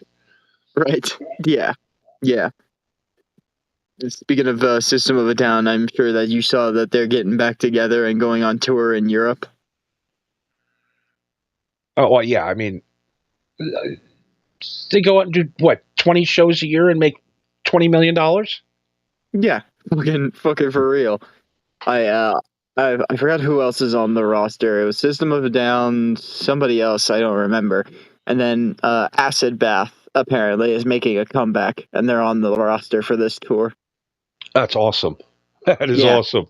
Yeah, I'm excited for that. Acid Bath is coming back. That's super awesome. I thought they were dead for sure. Well, I guess we know the formula now. If you had a couple of hit songs, what you do is you break up for about 4 years, and now all of a sudden, people want to see you again. It's like the bands have been out and constantly tour, and people are like, "Oh man, do we have to fucking see those guys again on this festival?" Fuck. Well, it was more so that you went on hiatus for a long time, but then you teased that the band was getting back together, but you were just like, no, all of the money that we made for this album was to benefit the Armenians, to help them in the Armenian genocide. We're putting our differences aside to help the Armenians. It's like, can't you just make another fucking album? For fuck's sake. Exactly. Well, they got Mr. It took your own country to literally be at war for you to get back together and put your bullshit aside. I want to thank Mr. Cookie for hanging out with us tonight. He's tapping out. It's late at night, you know. Some people got jobs and shit. Yeah, for real. Thanks for chiming in, man. Thanks for being a part of the chat. We'll catch you next time for sure. Absolutely. Maybe we'll have to have you on one of these nights. Yeah, for sure. Me and Marco can make fucking time slow down a little bit. Yeah. These fucking shows just come up on me like they're tomorrow again. It's weird. It's already Friday, but it's only Tuesday. It's weird, man. Losing time, bro. Time means nothing when you're a vampire. I said it last night, too. I think time goes slower when you need to pay attention to it. Yes. When you don't need to pay attention to it, like I don't have to, like tomorrow, I just get up when I wake up. Mm-hmm. What do I got to do tomorrow? Nothing. So 8 o'clock comes pretty quick, PM. Mm-hmm. You've already gotten up, did a full shift, and been home and showered, playing video games. And I'm just getting up, getting around. So, and then, when I did have to notice time, like getting to the airport and stuff like that, it just took forever. That day in the airport was the worst last week. That's why we weren't on last week, because Johnny stayed at the Chicago airport all day. It would have been kind of funny to do the stream from the Chicago airport and just get random people and be like, hey, man, you want to be on the show for 10 minutes? I was thinking about it, but I was also so, like, what the fuck is going on? And I was drunk, so it wasn't. I mean, I can't say I blame you. I always drink at the airport too. And I wasn't going to drink. I got there on time. Oh, the flight's been canceled. What do you mean the flight's been canceled? The plane didn't come in. What do you mean it got fucking shot down? What do you mean it didn't come in? That's what I said. I said it got grounded in Minneapolis, and I'm like, what? The fuck's in Minneapolis? Well, was there any other flights? So there's going to be a million flights to Vegas, right? Now, fucking Vegas. No, so we'll get you back on 2 p.m. All right, sounds good. That flight's been canceled. What do you mean it's been canceled? They canceled 3 flights because of weather. Weather. Yeah, I remember when planes. It's not even fall yet. I remember when planes used to take off and then we would fly above the clouds where there wasn't the weather. You know what I mean? You still have to fly through the weather to land. But if there's nothing wrong with the landing weather, who gives a fuck? You're up in the clouds. Yeah, you're literally going to a fucking desert. What kind of weather is going to hold you up? And then I'm in the bar all drunk. Anybody that comes in, I'm talking to. Can you believe this shit? I was that guy at the airport. I feel horrible. Well, what else are you gonna do? You've been stuck there for like 10 hours. I felt like fucking Bill Bradsky at the fucking airport bar. Bill Bradsky here. Greatest man ever. Then I make up, when people ask me what I do for a living, I like to make up shit. Oh yeah, that's always fun. I did tell one guy I work on the Normandy. What do you say to that? He goes, "Oh, really?" I go, "Yeah, on the Normandy." He goes, "What's the Normandy?" I go, top secret. Oh, it's a top secret Navy vessel. You never heard of it. Yeah, I never. Yeah, I don't need to know about that. Maybe you've heard of a little something called the Space Force. And then, and then I had to sit next to a big fat guy. Always Full a plane. treat. So I had to sit there with my elbows between my knees. That's it. I'm done. That's the last flight. Unless it's the Nomad that Johnny will ever take. I'll just drive from here on out. I'm done. Have you considered taking the train? Oh, yeah. Yeah, I've took the train. Have you ever taken a train? Yes. From where to where?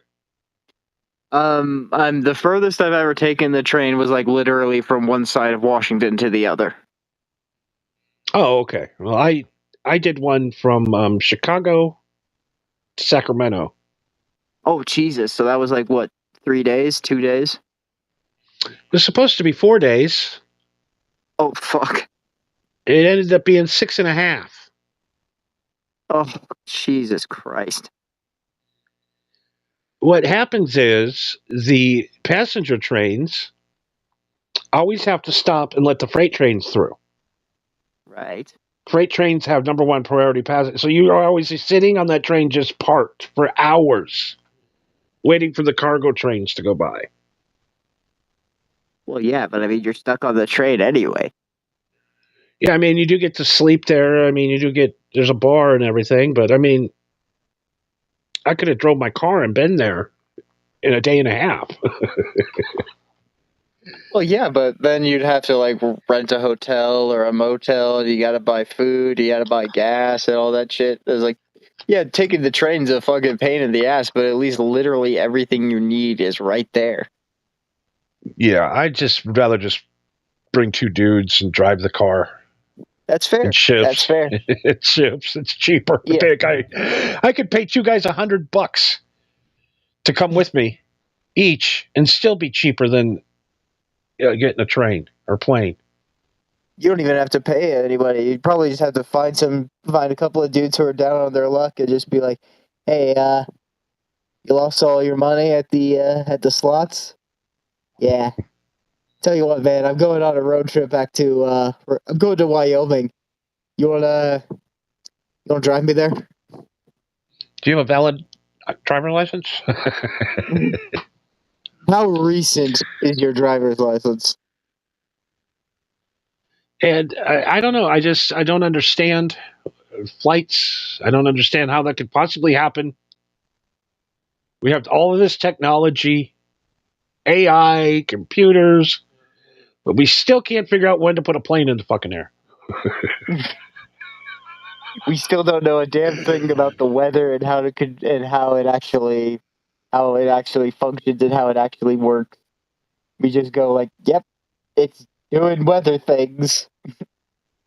I just remember flying. I used to fly a lot back in the day, and I don't ever remember this many problems as there are now. Well, It's a mess. I imagine back in the day that you're referring to, there were a lot less planes in the air than there are now. That is true. That is true. A lot less. It just seems like the more technology takes over shit, the more effed up it is. Sounds like some Ted Kaczynski talk. It really does. But I mean, what good has the internet gave us? I would say that the internet has given us a lot of good things, but I feel like that the bad definitely outweighs the good. Your brains are warped. You go on Instagram, right? I don't. I do every day. Got to get my gram on. Got to get my gram on, bro. It's just hot chicks. So I go and I scroll through like 300 just hot women in bikinis and saying hot stuff and join my OnlyFans and every woman is hot. And then I go into the normal world and there isn't any hot women anywhere. What are they? They're hiding all the hot women on the Instagram. I think they've kidnapped them all. They've either kidnapped him or they're not real and you're being catfished. More than likely. If a hot young chick in a bikini sends me a message I already know, it's a scam. Oh, yeah. There's no doubt about it. It's like that Cable Guy movie. Yeah. And they end up banging those two hot chicks, and he's like, "Oh my god, do you think they're going to come back?" He's like, "No, they're hookers." Do you think girls like that are going to hang out with guys like us? Yeah. It also reminds me of that one scene in Office Space where he was talking with his neighbor, and he's like, "If you had $1 million, what would you do with it?" Bang two chicks at the same time. Do you really think you'd need $1 million for that? For a guy like me? Yeah. Yeah, $1 million. At least. At least, yeah. What the hell's going on? I got a biker gang going down the street. Oh, goody. It's the Sturgis people. Why are they driving up and down the neighborhood? That's weird, right?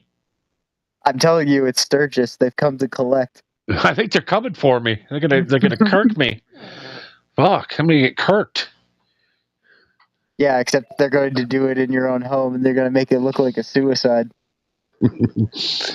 That, my friends, is The Mechanic.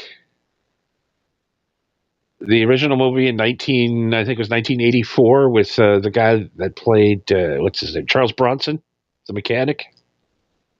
Are you talking about Tom Hardy? Oh no, Charles Bronson, the actor, not. Yeah. Yeah. Okay. Yeah. Death Wish guy. I can't say I'm familiar with The Mechanic. He would kill people, but he would always make it look like an accident. That's why they called him the mechanic, and that's why he got the most money. Mm. Like he knew there was a guy that was fat, so he like rigged his car up to break down the hill, so you'd have to walk up the hill. He fucking killed him. He put some weird poison in his coffee and sat and watched him. Very precise killer. Right. He was the mechanic. So was it an actually good movie, or was it a typical Charles Bronson movie? Typical Charles Bronson movie. Like, you got to smoke a shitload of weed, and it is hilarious. Oh my god, I love Charles Bronson movies for the comedy. Oh yeah, absolutely. Like, they were pitched to me like this. He was supposed to be like, he was supposed to be our James Bond back in the day. Yeah. And looking back on it now, it's just like, this dude literally looks like a fucking porn actor. I don't even know what race that guy was. He's just an odd-looking man. Yeah, he really was. And he's fucking weird. I think he was like 5'3", and he's walking around like he's some badass. That wouldn't surprise me. There's actually a lot of actors that are shorter than you'd think. Yeah, they liked short guys back in the day because they were easier to film. Exactly, they were easier to fit on camera. Framing. It's hard to fit a 6'5" guy into a frame. Yeah. That's why Conan looks so weird when he's standing up on TV. Yeah. Which is why it's a good thing he has a show where he sits behind a desk a vast majority of the time. But even then, there are some times where his head's kind of cut out of frame still. Yeah, I had this obsession I watched every Charles Bronson movie ever made. I'm sorry. and all of them are horrible, but all Of of them course. are the best. Especially the last Death Wish when he's starting to take out black guys. It's the best. It is the best. It's so Well, racist. It's so bad. It's the most racist movie I've ever seen. Why don't you suck on this, homeboy? Bam! it's the last one in the movie, so you in the movie series, so you know it's good. And the guy can't walk. You can tell he's got some knee issues or something. He's old. I think he was 80 years old when he made the movie. Yeah. Oh, God. They're like, we don't care. Just make some movies. We don't care what they are. We just got to get them into theaters because people need entertainment. Yeah, listen, People are people are bored. literally asking for another movie. Believe it or not, people want this. People want a Death Wish 9.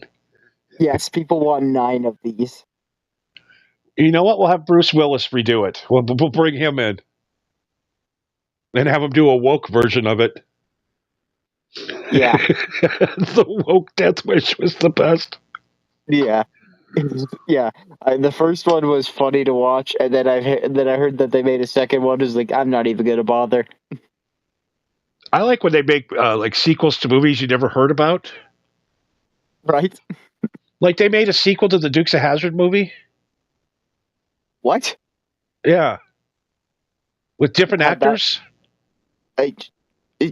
So it went well. It sold like hotcakes, right? I don't. It ended up on YouTube for free. So I'm gonna go with no. And I guess there's like 19 American Pie movies. Yeah, there's a shit ton of American Pie movies. There's a shit ton of fucking. Like, how many fucking Police Academy movies are there? Like 8. It's got to be at least 8, and I don't know why there's no more. A brand new Police Academy with like. You're telling me Police Academy with that new comedian guy Shane Gillis involved is not going to get Danny McBride? Come on. with Danny McBride and Shane Gillis and others, and Adam Sandler as like the main guy is what's his name? The police commissioner. Yeah, police commissioner. Or I mean, that movie is so easy to be remade. I don't know why they don't do it. Probably because a movie that shows cops being comedic probably isn't marketable anymore. Yeah, I forgot they wanted to pull Blue's Clues off the air. Or Bluey. Yeah, they wanted to pull Bluey off the air. They wanted to pull Paw Patrol off the air. I'm still trying to figure out why they canceled On Patrol. Hour, no more. But it's the only show anybody's watching on the whole cable network. We're going to just cop it because of George Floyd. Huh? Yeah. Wow. We got to go back and look at all the stuff that was canceled and go, why did we do this? So there was definitely some things that I look into like, wait, why did they take this episode off of TV, or like why did they cancel this show? More often than not, it's like contractual bullshit or some backdoor politics or something like that. But there are some times where you look into it and just be like, oh no, that makes sense. Yeah, it wasn't that good. Yeah, they invested it. They bet on the wrong horse and they just shot it. They didn't even bother putting faith into it. We get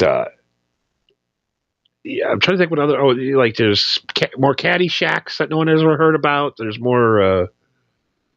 I don't know. They make these movies, and I'm like, who the hell watches these things?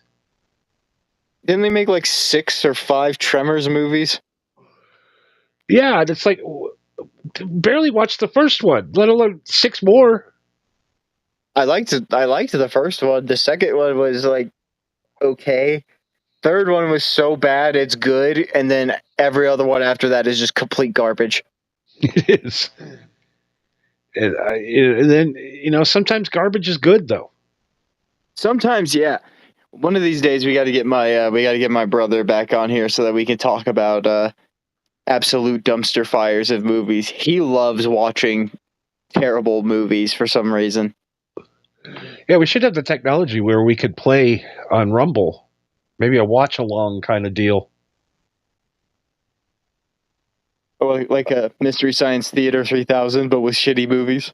Yeah, bring your 3 shittiest movie clips, and we'll go through them. Oh yeah, I'll The definitely hit him up. 3 shittiest movies of all time, or whatever. There's so much out there. Yeah. Oh yeah, there's definitely some fucking shitters out there for sure, and I know that he knows some good ones. Although I'm pretty sure he's going to list one of them as a Nicolas Cage movie. Oh, Nicolas Cage movie. I that's another guy. I've seen every Nicolas Cage movie ever made. I made it a mission just for a joke. My brother did the same thing. He's actually in the middle of that mission right now. And I tell you what, he's a good fucking actor. I don't care what anybody says. He makes a shitty movie good. See, that's that's what my brother said too. Is that he's actually a really good actor, and he's like a savant. Yeah, but I do remember one time he asked me, or I asked him rather. He's like, so you're going through the Nicolas Cage movies. Have you seen Ghost Rider? And he was like, no. Should I? And I was like, no. Yes. You can probably live without seeing Ghost Rider, to be honest. Ghost Rider, I think, is the movie that literally killed his career. I know, and he wanted to be Ghost Rider so fucking bad. He literally got it tattooed. Nicolas Cage did a good Ghost Rider. Process. Nicolas Cage did a good Ghost Rider. I mean, to be fair, we haven't had another live-action Ghost Rider since, so I guess you could say that. I'm going to go on record and just say Ghost Rider as an idea just sucks. I don't care who the actor is. It's stupid. A guy with a motorcycle and a flaming head. He's possessed by a demon. The Ichabod Crane. I liked it better. He's a headless horseman, but a guy with a flaming head on a motorcycle. His head's flaming. Yeah, isn't he like possessed by the Angel of Vengeance or some shit like that? Yeah. Watch out, fellas. I'm going to throw my flaming head at you. Oh, you better watch out or I'm going to stare at you. I remember I had a buddy that was all in on the Ghost Rider. I think he even had like a Ghost Rider thing on the back of his pickup truck. Like a sticker. It was either Ghost Rider or Punisher, one of the two. You know, it was Ghost Rider. He had the motorcycle with the flaming head. Mm-hmm. And G Rider on the back of his windshield. Oh, Jesus, no. He had the shirts, the hats. He had all the merch. The Ghost Rider action figures, all of it. Oh, I mean... And we clown that motherfucker every day. Because we're like, dude, we saw the movie. We saw it. And it sucks. What is wrong with you? Literally everyone says that this movie sucks and you're obsessed with it. It's like the greatest, in his mind, it was the greatest movie that's he's ever come across. He's the coolest thing ever. Ghost Rider. I'm saving up to get a Harley. Like, what? I think he literally killed himself with a firework later in life. So that just kind of explains. Well, yeah, that does kind of explain some things. He wanted to be the Ghost Rider IRL, and it didn't work out for him. Exactly. The ghost didn't come back. The ghost needed an electric start on the Harley. Could kick the kickstand out. Could turn the room thing. Right. Goes, yeah. You always get that weird buddy that's like shows up, like you got ready to go out and you look over and he's wearing the Howlin' Wolf shirt. You know, the wolf howling Yeah. at the moon, like Yeah. Zach Galifianakis. Yeah, like Zach Galifianakis in The Hangover. Yeah, he got that $10 wolf shirt. Everybody's like, why is that so funny? Because we all know a guy like that. Yeah, a motherfucker who just blatantly wears some shirt that he got at Walmart and doesn't care. You literally went to the store. Out of all the pieces of clothing, you settle on the wolf howling at the moon. Why? Yeah. Why is that a thing? Although this is coming from a guy who, when I told him very little about Warhammer and Warhammer lore, I told you that the Space Wolves were Space Vikings, and you were like, yep, that's me. It's me, Space Viking. Yep, I'm a Space Wolf. I'm a Space Viking. I swear, one of these days you'll have to let me do an episode where I just go on a tangent and explain the lore of Warhammer, and if it doesn't interest you, then I will shut up about it. But I think you might be a secret Warhammer nerd because you say things that I think that would pique your interest. Like, yeah, I like the Valhalla. Yes, Valhalla.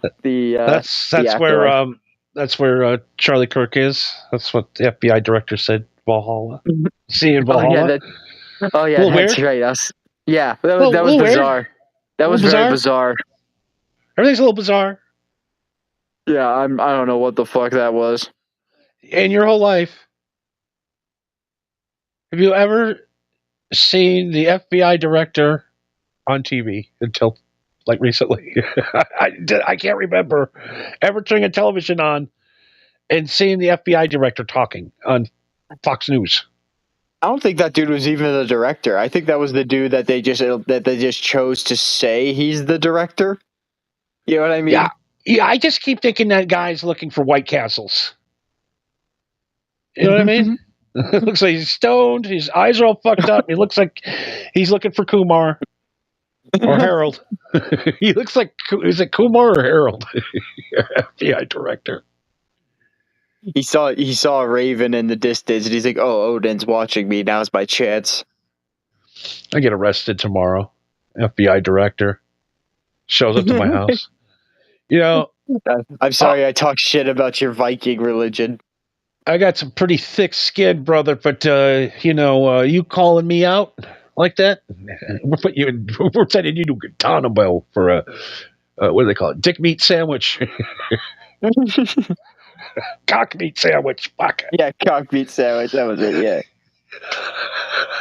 Yeah. Nobody calls me Kumar.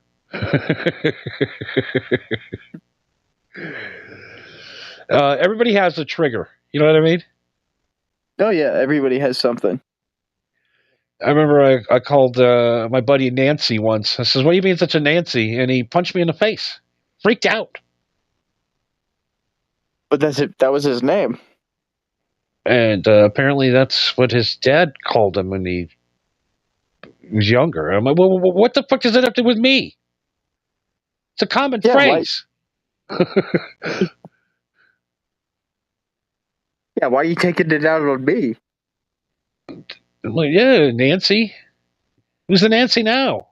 Can't even understand. You can't handle words. I'm the Nancy. Yeah, you are. Yeah, you are a Nancy because you punched me for calling you a Nancy. You know, like a Nancy. Like a Nancy would do. Yeah. Oh my God, we are live tonight, brother. We're on to the universe, Nancying it up. One of us is. Oh my God, you getting Nancied? It's a new term. I'm not sure I want to be Nancied. Yeah, Ghost Ridered. I don't know if that's any better. The one Nicolas Cage movie that sticks with me for some odd reason is this movie called Pig. Yeah, Pig was actually really good. I was pleasantly surprised by Pig. I don't know why it was so good. But I tell you what, the one about the snuff films, 8mm. Yeah, Is that what that? Ugh, like that was disturbing. yeah. That one's rough. That was a tough watch. Yeah, Not because it's a bad movie or he's so good at it, you believe that he's actually doing that. Yeah, if they hired anybody other than Nicolas Cage to be in that movie, I probably would question like how legit this movie was. But if it wasn't for the fact that every time Nick Cage shows up, I'd be like, oh yeah, Nick Cage is in this. You know what I mean? Yeah, I mean, if you don't physically want to vomit after seeing that movie, there's something wrong with your humanity. It really every time gives you the feels. It gives you the creepy feels. Yeah, it gives you the creepy feels. Yeah, it's not something that you would expect out of a Nick Cage movie for sure. You know, I mean, the greatest. What is the greatest Nick Cage movie of all time? That is the question. Oh, see that's a tough one because I haven't seen nearly all of them like you or my brother have. I'm gonna have to think. I mean, do you have one? Yes. Okay, what's yours? I believe what is the one where they switch to faces? Face Off. Really? Yes, that is the most Nicolas Cage thing ever. It is all of Nicolas Cage built into one. It is awesome. Yeah, John Travolta and Nicolas Cage method acting that they are each other, pretending to be themselves. Yes. Oh, yeah, that's great. That or Con Air is a very, very close to. Dude, both of those movies fucking sucked. I know, but if you're a Nicolas Cage fan and you're looking for the Cage, okay, those are the most cagey movies you're going to find. Yeah, if we're talking about like our favorite alone, then my vote would be The Wicker Man. Ooh, yes. I forgot about that one. That one was great. Yeah, the scene with him when they put the cage of bees on his head. Jesus, yes. Oh, yeah, that still haunts me to this day. I forgot that was Cage. That got bead. Yeah. The thing that I love about that, though, is that, I mean, that scene itself is horrifying, but on the TV adaptation of that film, obviously you couldn't film someone getting stung to death and put it on TV. So what they did was they pretty much they played some bee footage of the crowd looking horrified as you heard Nicolas Cage screaming in the background, just going like, "Oh, my eyes! They're stinging my eyes!" It's the dopiest shit. Oh, yeah. God, I think 300 movies. Oh, ish, and yeah. I mean, you can't blame the guy for trying. I used to have this thing where I would like lock in on actors and just watch all their shit. Mm-hmm. There's Cage, and who's the other guy that really locked in on James Franco? I could hit or miss, in my opinion. He made some of the worst movies when they like. I don't even know if they had scripts going into them. Right. That gay movie he made was disturbing. Oh, I mean, it was just disturbing. That cat. I loved all his movies though for some reason because they were so bad. I love bad movies. There's one actor I went down a rabbit hole with my dad on was Daniel Day-Lewis.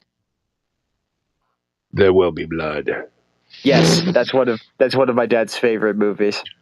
Literally one of the probably greatest acting legends of the century. You know, I mean, who's better than him? Yeah, he's phenomenal. And my dad actually told me something interesting. Is for one, I'm sure you've seen Gangs of New York. Yeah. Fuck yeah. Okay, so for one, you know that shit was real, right? Yeah. Okay, so for one, that shit is real, and people don't know that. There's a lot of people that don't know that that shit was real. Bill the Butcher was a real dude, and they did that shit. You know what I mean? But That movie when heavy. yes, it's extremely heavy. But when they were filming or they were getting ready to film that movie, Tarantino said that Daniel Day-Lewis would be the only person that would be fit to play this character, and he couldn't. Daniel Day-Lewis had announced his retirement from acting, and he didn't want to act anymore, and he literally fucked off to Europe to be a fucking like a shoemaker. You know what I mean? He literally became like a cobbler or some fucking weird shit. And You gotta love guys like that. yeah, he just straight up was like, "I'm done. I'm just gonna go be a normal dude now."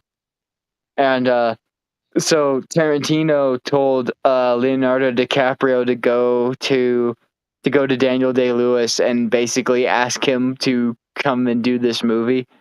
And so DiCaprio went over and visited him over at his shop and was like, "I just wanted to visit you and invite you out to some coffee." He's like, "All right, sure." And then they went for a walk and had their coffee, and then they sat down at a bench in a park, and DiCaprio said like, "So the reason why I'm here is Quentin sent me." And he said that Daniel Day-Lewis just had this look on his face of just like, "Oh, son of a bitch." Just like, "Oh, you motherfucker." And I'm DiCaprio, yeah, and DiCaprio is like, listen, I know. He's like, "I was about to go on this spiel about how Quentin said this, and this." And he said that he just stopped me, and he said like, "Listen, the only reason why I got into acting and the only reason why I became anything as an actor was because of Quentin Tarantino. So if he says that I am the only person who is fit for this role, then I will come out of retirement to do this." And it was fucking wild. He fucking killed it in that movie. And apparently it was kind of annoying having him on set because he is a method actor. So he was that dude the whole time. the whole time. If I was an actor, I'd have to be that guy. I'd have to do that, I think. You would have to be in character the whole time. Yeah, I'd have to be dressed like that, sleep, live that life. I mean, I'll be damned if it doesn't work. I mean, I wish I could be an actor. It seems easy, but then I've been in Hollywood, and it sucks. It's boring as fuck. Yeah, it's you show up to work for 12 hours a day. You have to be there at 6 a.m. to work sometimes for 7 minutes. You fucking sit in a fucking chair for 3 hours and get makeup to do a 3-minute take. And they get all your shit ripped off your face. And I mean, it's not as easy as everybody thinks it is. You know what I mean? Yeah, it definitely seems easy on the surface, but when you look into like how much work actually goes into just making a TV show, it's fucking wild. Yeah, everybody thinks they can do it. I remember the first time I heard a guy do a podcast, I'm like, how fucking hard is that? That guy sucks. I can do that. Fuck, dude. I remember turning the microphone on the first time and hitting the first time I hit the go live button. Mm-hmm. And I went, oh. And I started falling into bits that I've heard from other people, and I'm like, oh my God, I'm a hack. This isn't easy at all. No, I thought this is gonna take some work. Yeah, this record button has a magical effect on me, and I don't like it. My twisted sister, I'm gonna have to play in the clubs for 20 years before I know what the fuck I'm doing. No joke. God damn, it's tough. Everybody thinks it's so easy. It's a lot easier when you just don't give a fuck. I mean, and acting. Everyone just thinks, oh, they just show up. They film the thing in a day and they go home. No, you got to go sit in a trailer and not mess your makeup up all day. That's your job. Yeah, and then you got to show up on the set, not fuck up your makeup, not fuck up your costume, and then you have to deliver your lines, and you have to do it perfectly. Because if you do it in more than 3 takes, someone is going to strangle you. Yeah, and imagine you got in 3 hours they're going to call you to go act with Daniel Day-Lewis. Yes, you're going to waste that dude's time. Fuck. Ooh, you want me to go fucking play guitar with Eddie Van Halen? Okay. Yeah. That sounds like a great idea. I'm sure I'm going to look really good next to him. You want me to open for Eddie Van Halen? Yeah, I'm sure that's gonna go great. You want me to act with Daniel Day-Lewis on an 8-minute monologue? Oh God. I mean, it just makes you feel bad as a human when you see people like that. They're at a different level. Yeah, it really is that thing of like, there are some people where they just have a talent to them that you can't even comprehend. Like, there are some people that when I play, like I play guitar for like family and friends and stuff, and they always look at me and just like, wow, you're so good. And I'm just like, that's because you don't know how to play guitar. Literally anybody I've played guitar in front of that knows how to play guitar is like, yeah, that was pretty good. I thought it was easy. Yeah. I thought it was super simple. I'm I think I'm a year in. Close. It's got to be close. Yeah, almost a year since I bought my first guitar. I bought another one. In case you smashed the other one? Well, I don't understand it. I bought a Buckethead guitar. You got a signature Buckethead guitar? Yeah, Les Paul. And it was like an actual one, not a Chinese knockoff, right? No, it's an Alibaba. Okay. Okay. It was a $6,000 guitar for $237. That is not a signature. That is not an authentic Buckethead guitar. It says Gibson on it. It looks real. It looks cool hanging up, at least. The action was about 4 feet off of the neck. Neck. That's how you know it's not a signature guitar. The neck. You had to adjust the truss rod, but I got it almost straight enough. It was really it came in as a banana. Apparently, they over-tensioned the strings before they shipped it, and it's unplayable. Let's just put it that way. Yeah, because you bought a Chinese knockoff hunk of shit. It is, but it looks super cool. I want to put it in a thing and put like a Buckethead KFC thing on it as a design. Yeah, put it on a wall mount and then take a KFC bucket and put it on the headstock. And so, don't buy Chinese shit. No. Unless you really want to piss somebody off and just be like, hey, look, this is a Buckethead guitar and I'm going to light it on fire. Then it's funny. So, did I get mad and say, fuck Alibaba, no more guitars? No. Almost. Nope. I ordered a bunch more a couple weeks ago. You doubled down and you bought more Chinese guitars. Yes. I got an Eddie Van Halen one coming. So you're going to decorate your house with these Chinese knockoff guitars. Yeah, I'm buying them for I struggled on how to design my house. Mm-hmm. I'm going to do all signature guitars.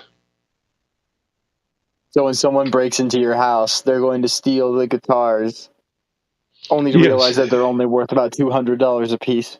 Yeah, I mean, literally, they're worth $20 in parts. Right. Nobody So, wants these. yeah, I got the Eddie Van Halen one coming. I also got the Slipknot one coming. Ooh. The fake Fender Mustang. Oh yeah, yeah. And I got 3 more Les Pauls coming. One like Ace Frehley with the 3 pickup setup, and 2 that just look cool. Oh yeah. If you're going for the knockoff guitars, then yeah, you gotta have an Ace Frehley one. And I'm gonna get these. I'm gonna build some boxes. Some shadow boxes. Put some LEDs in them. Light them up. Put them on the wall. Make it and put some fake gold records up. Make it look like I'm a rock star or something. Yeah, yeah. Actually, I just thought of something. I'm assuming that you have your own collection of memorabilia from concerts or bands or what have you. Oh yes. What do you think is something that is your personal favorite? Let me think here. I have mine if you want to think about it. No, I got mine. Okay. I got a drumstick that hit me in the head and then fell and then hit me in the hoodie and stuck in my hoodie at a Motley Crue concert from Tommy Lee. I got a Tommy Lee stick that scratched my ear. Nice. It was one of them aluminum ones, the heads, Ooh, I think they call them. yeah. Yeah, with the silver and the black, the Tommy Lee signature. Yeah, so when it smacked you, it rang out like a baseball bat. Well, I wasn't really paying attention. All of a sudden, it was like Trump getting shot in the ear. Like, what the fuck? And then I felt something. Got decked in the face. Yeah, and it magically hit me in the back of the hoodie. That was my best rock. And I got some guitar picks, too. I got some Ace Frehley guitar picks that I got at an Ace Frehley show. Yeah, nice. I think in my collection, I mean, I have records and stuff, but I don't know if that really counts. So, if you don't count records in my collection, then one that I really like is that I have a pair of Joey Jordison blood sticks.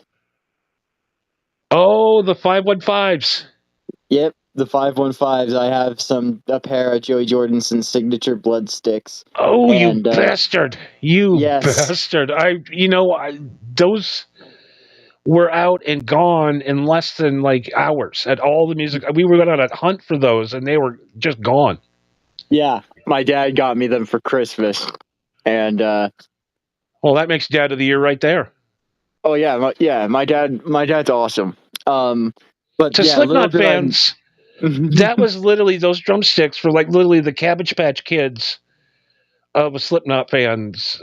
Like people were fighting over them. Yeah, I think it even came with like a little DVD thing of like the behind the scenes of like how they made the sticks, and like Joey Jordison talking about like how cool of an idea it was. And basically all it was that they just mixed his blood with the paint that's on the sticks. Like Kiss did on their comic book back in the day. Right, yeah. So yeah, I actually have some of Joey Jordison's blood. That is awesome. Yeah. It's very bizarre knowing that he would die like not even like 5 years after those sticks came out.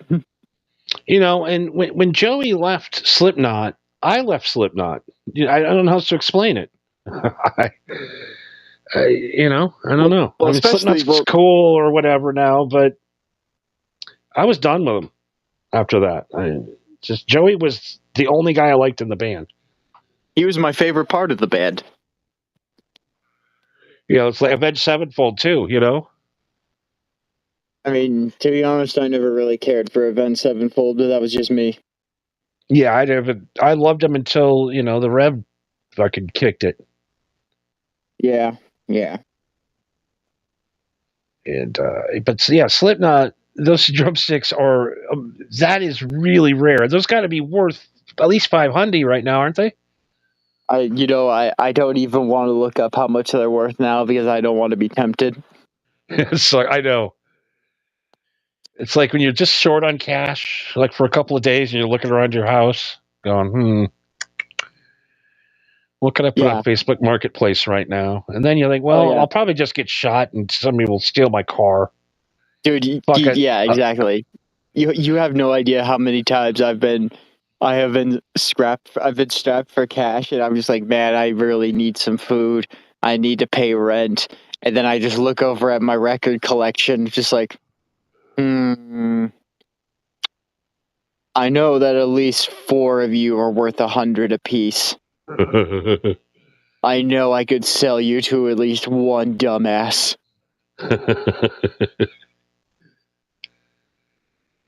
Oh God, yeah, my records are God. Every time it's like depression kicks in. I guess I got to sell my records. I thankfully have never been so desperate that I needed to sell my records. I've sold my record collection now 4 times. Damn. I mean, I've traded records before, but that was only because I came across duplicates. You know what I mean? Yeah, I mean, I'm only allowed an allowance of money. So, wait, what do you mean? You allow yourself an allowance? Yeah, for tax purposes. Okay, sure. So what I do every year is I go and I get a loan at the beginning of the year. Okay. And at the end of the year, I pay the loan off. Just flat pay off the loan, interest at all? Yeah, so that way I'm not pulling any money out and it's not getting taxed. Because it's not taxable, because it's not an income. I'm just paying back a debt. It's a trick all the rich guys use. No, I'm kidding. Okay, I was going to say, like, damn, who's your accountant? I could use him. He is. His name is Joe Biden. That's what he does. Sounds like a guy I can trust. That's exactly what Joe Biden does every year. Well, I mean, it worked out great for him, but he's also a seasoned politician, so he can kind of do whatever the fuck he wants. They looked. Joe Biden refinanced his home 321 times. Oh, that poor hardworking man had to refinance his home 300 times. Man, being a politician is so demanding. Because you get tax credits when you get a new mortgage. You don't have to pay taxes on anything. That's how the rich guys do it. Yep. I've been like super poor where I did have to go sell my record collection, and it hurt. Do you have any that you wish you'd have back?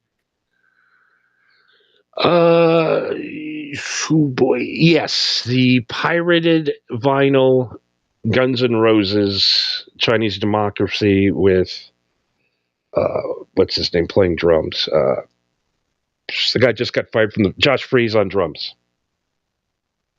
And Buckethead on all the tracks.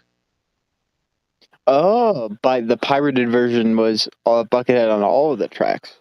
Yeah, it was the best version of that band before they went in and redid it all. Interesting. And that, I don't know what to do with that. So, how much did that one sell? That one, I guess, is worth about $3,800 right now. And how much did you sell it for? That one I sold for, I think $8.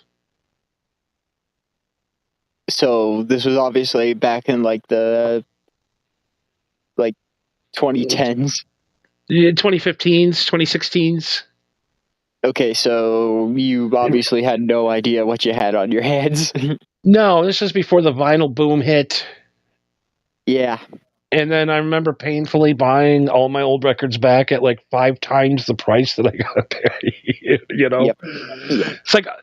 It's like now all of a sudden records are $40 brand new. Yeah. And by the you don't even. way, speaking of records, we're halfway there, getting the Two Stoned record. Are we? Yep, pressed and ready to go. So hopefully it'll work better than our shoe ordeal.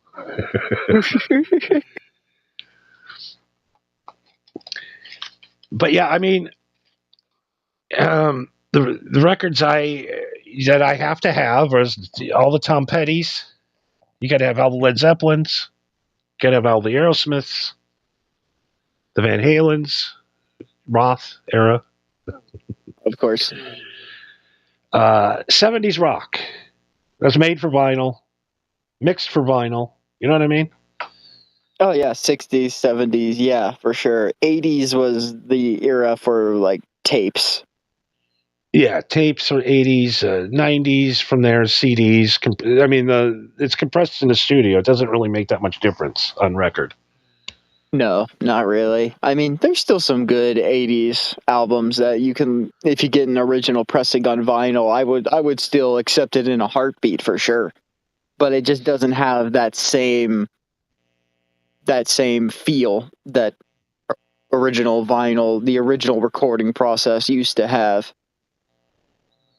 And I don't know if a human being doesn't experience this experience of smoking a joint,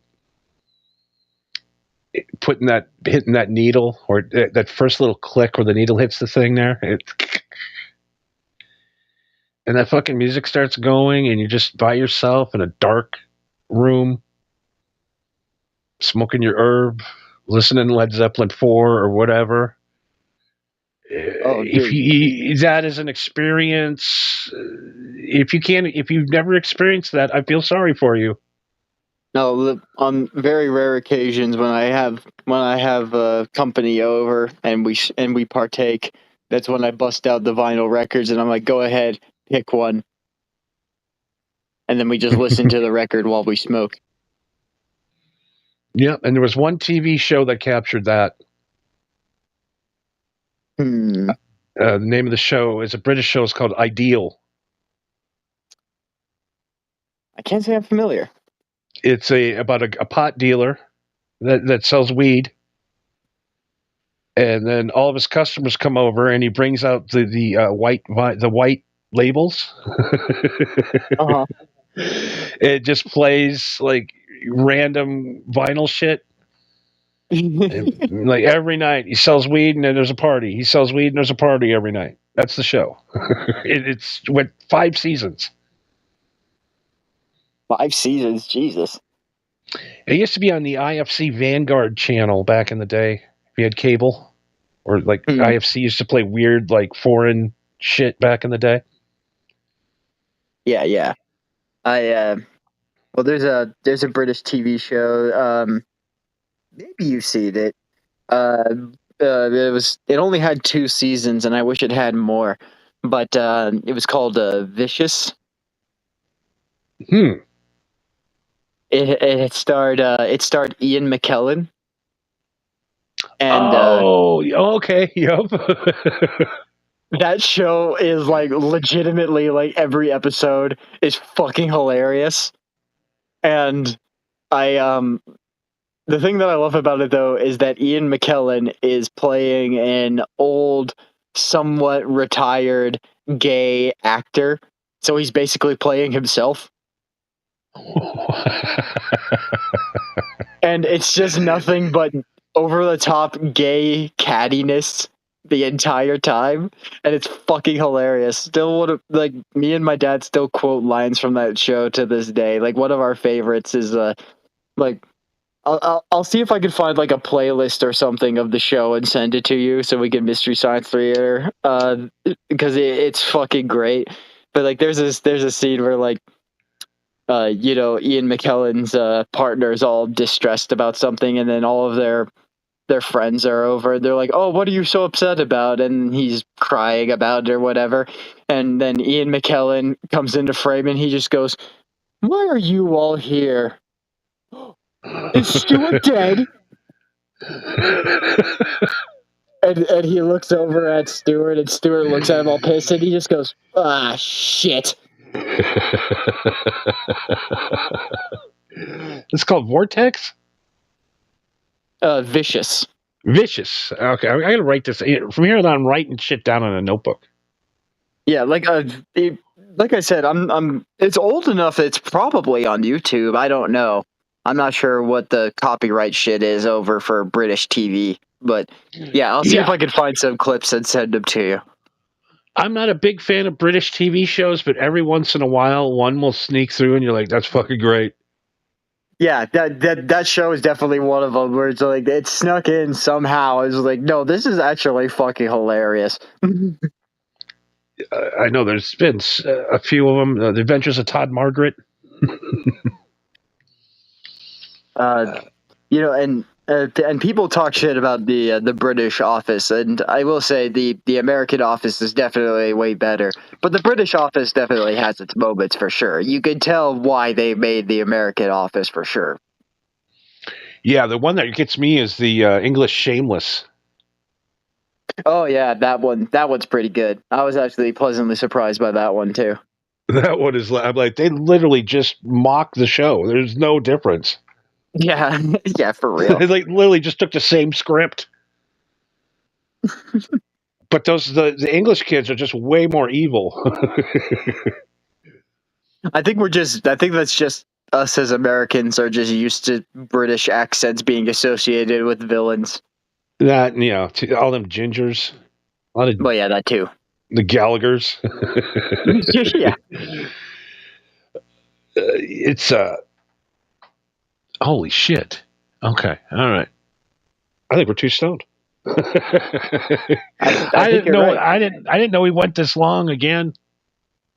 This happens every time. Every time we start out, we're pretty coherent. We stick on the script. Now we got to the point. Right, what are we talking about? What are we doing here, man? We're doing a show. Is that what we've been doing? I don't know what's going on with my brain, bro. I do the show. I wake up tomorrow and I'm like, what did I do on the show last night? I'm like, I have no idea. What did I do last night? Maybe I should listen back to the recording. Yeah, I got it. Yeah, it's torture listening to your own voice. It's tough. Unless you're a narcissist. I mean, if you're a narcissist, you can listen to your voice all day. Yeah, I'm sure that there's a part of me that wishes I was more narcissistic, because then I would be a lot more devious and I would come up with ways to actually benefit this show. But I literally do nothing beyond like liking the video, listening to like the first 10 minutes, and then just being like, okay, yeah, I think I could piece it together from here. I'm good. Paul says, if you know somebody that knows how to program a Raspberry Pi, you could set up a hydraulic system to play music and artist while it's hanging in the shadow box. Okay. I don't know what the fuck that means, but I'm listening.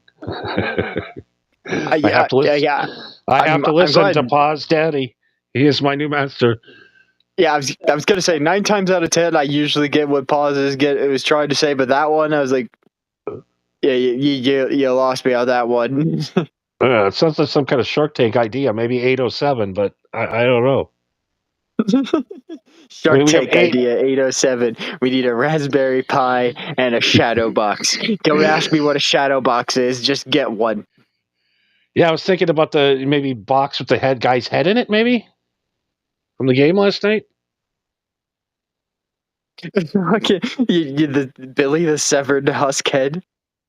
Have a good night when the show's over. So so he leaves with that and leaves. Son of a bitch. You'll have to tune in next week to figure out what the fuck he was talking about, because hydraulic lift is what's throwing me off. Yes. Tune in next week, Tuesdays, 10 p.m. at MHH Network on YouTube and Rumble for more Two Stoned every Tuesday. Or at least we try to do every Tuesday. Sometimes we get caught up in IRL shit, like it always does. We've been very consistent. We're very, we've only taken a few off. I think maybe 6 or 7 in 2 years, if that. It's a pretty good track record. Yeah, we've been pretty consistent. We've been consistent, and we've also been consistently inconsistent. I like that we're consistent enough where if we do miss a stream, I get a lot of emails privately like, "Are you all right, dude?" So, Yeah. thank you for listening, everybody. We do appreciate it, honestly. We do it because we like this cool little audience that we have, and after a guy just got shot, I don't want to be famous. I just want to be a cool little low-level podcaster where we're at. I'm happy. Yeah, I'm quite happy and honestly, with this.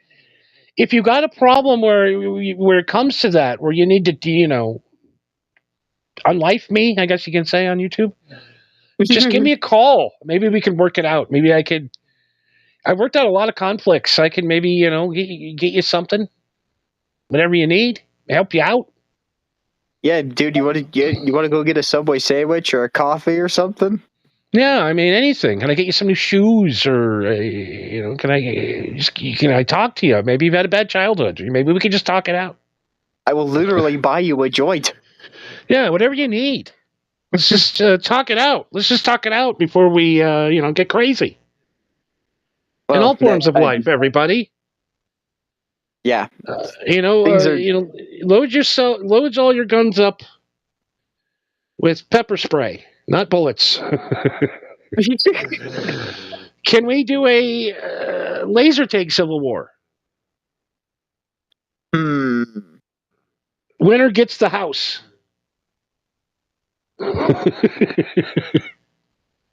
I feel like laser tag would work, but then there would be people that would eventually get overzealous and figure out how to make an actual laser weapon. It'd be kind of fun, just like in every national television broadcast, to see the amount of laser tag kills in the 7-day period, where you just go around and every American is issued the laser tag vest. Isn't that something that they're trying to? I could have sworn I've seen videos where they tried to do that in gang territories, where like some of them were trying to use like laser tag and water guns and paintball guns for drive-bys instead of killing each other. Yeah. That would be great. National laser tag kills. Yeah, it's like the Purge, but laser tag. And then like, hey, Nerf's calling. They're like, hey, hold on a second. Can we do it? Can we get out of this? Maybe a Nerf war on top? Maybe go laser tag and Nerf war. If you get hit by a Nerf, you gotta tap out. Yeah, listen. Civil War 2, that sounds scary. Nerf War, now that's marketable. That we can get behind. I'm pretty sure Red Bull will sponsor this. Yeah, the Nerf War, sponsored by Red Bull. The national laser tag. Or maybe we could have wrestling. You know what I mean? Maybe we'll settle our differences in the WWE. Maybe we'll have the Republicans send a guy, or a tag team, or a stable, and we'll have the Democrats send a stable of guys, and then they can do a 3-tier cage battle royal to the death. I mean, we kind of already did that. Trump was in the WWE, remember? Oh, that's right. Granted, he wasn't a politician when he got into the WWE, but still. Yep, used a black man to do his dirty deeds. Made Bobby Lashley beat up Vince McMahon. Yes, that poor innocent old Vince McMahon who has done nothing wrong. But we got to realize that we're Americans. Yes. And we don't kill each other. No. Americans are good at killing things. That is true. But we should never resort to killing each other. We should resort to killing literally everything else that stands in our way or threatens us. That is what we do as Americans. Yes, and we have full Dexter immunity. You have full Dexter immunity depending on what what level of piece of shit we're dealing with. I don't know. Just everybody's all hyped up. They get you all hyped up like we're on a football team. Yep. Hype. The guys on the left are hyping their team up. The guys on the right are hyping their team up. They're responsible. No, you're responsible. No, you're responsible. And you know what I'm doing? I'm going to the microwave for one more time, because this time I'm going to try the Over Redenbacher triple cheddar popcorn and watch this motherfucker burn down while I smoke a joint, drink a Coca-Cola, and gently put down this delicious popcorn. Sounds like a good plan to me, man. I'm joining you. And I think the most of Americans feel the same. I don't want to kill anybody. No. I mean, my ex-wife took $750,000 from me. And if I did want to kill somebody, that would have done it. Yeah, if there was literally any point that I could possibly want someone dead, it would have been that. And if I can make it through that without killing someone, I think I'm golden for the rest of my life. Yeah, I think all things considered, I think you're pretty all right. And considering I can't own firearms, that's probably good for everybody involved. Yes. Yeah, I think you with a gun probably isn't a good idea to begin with. Not just besides the fact that you legally can't, just in general, you with a gun probably isn't a good idea. No, I'm too mentally unstable. I'm emotional. I'm an emotional guy. Yeah, I can imagine you pulling some Elvis Presley shit where you just shoot the TV. Yep. Yeah, Or exactly. I'd be the guy where it goes off in your pants. Mm-hmm. I don't know. I've had guns. I don't know. Not a big fan. Especially when I was doing a lot of stuff I wasn't supposed to be doing. Well, yeah, but you gotta have guns if you're doing something you're not supposed to be doing. And, you get sample some of your own product and drink some of the good old Tennessee bourbon. Next thing you know, you're in your fucking, your goddamn living room naked with residue all over your face and thinking you're Scarface. The next motherfucker that comes to my door is gonna die. Yes. Johnny's Stories, Fear and Loathing in Los Angeles. Yes. No, but there are men out there like that.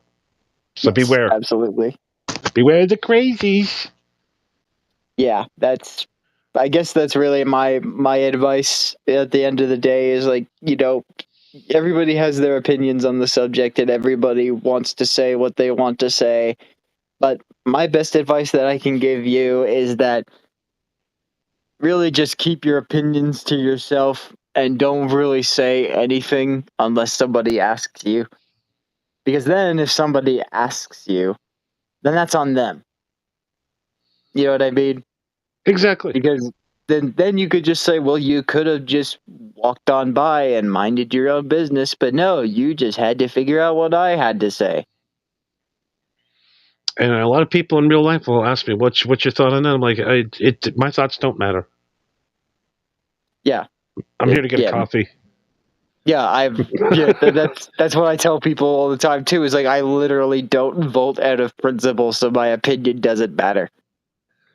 Just so everybody kind of gets a clue and settles down, just remember, no matter how many followers or friends or everything, if everybody in the world loved you, you're still just a drop in the ocean, my friend. There's nothing special about anyone. Period. What do you mean? You're special, just like everybody else. Yeah. Forget what you like to do and do it. You only live once. Quit wasting your time watching conspiracy videos that I make. Especially the ones that I make. What are you doing with yourselves? Quit watching that garbage that I put out last week. and move on with your life. Yeah, quit listening to that shit that I put out and listen to this show. Whoever that guy was, don't listen to him. Yeah. All right. Even as a bit, I tried to stick it through, but even as a bit, I was like, all right, this is kind of annoying. It's not good. No, it was a valiant attempt, though. I commend you for the effort, at least. Yeah. You got to throw some stuff up against the wall and one out of fucking 5,000 stick. Yes. I'm really, the last 5 minutes is me just stalling till I can find anything. Here we go. Okay, so I'm really too high to run the board. Too stoned. You're always too stoned to run the board, but that's the point of the show. Yeah, I'm kind of too stoned for life, to be honest with you. That's how you survive this long. What did they say? Fat, drunk, and stupid is no way to make it through life?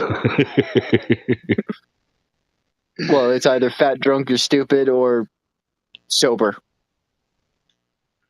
Yeah. It's up to you, my friends.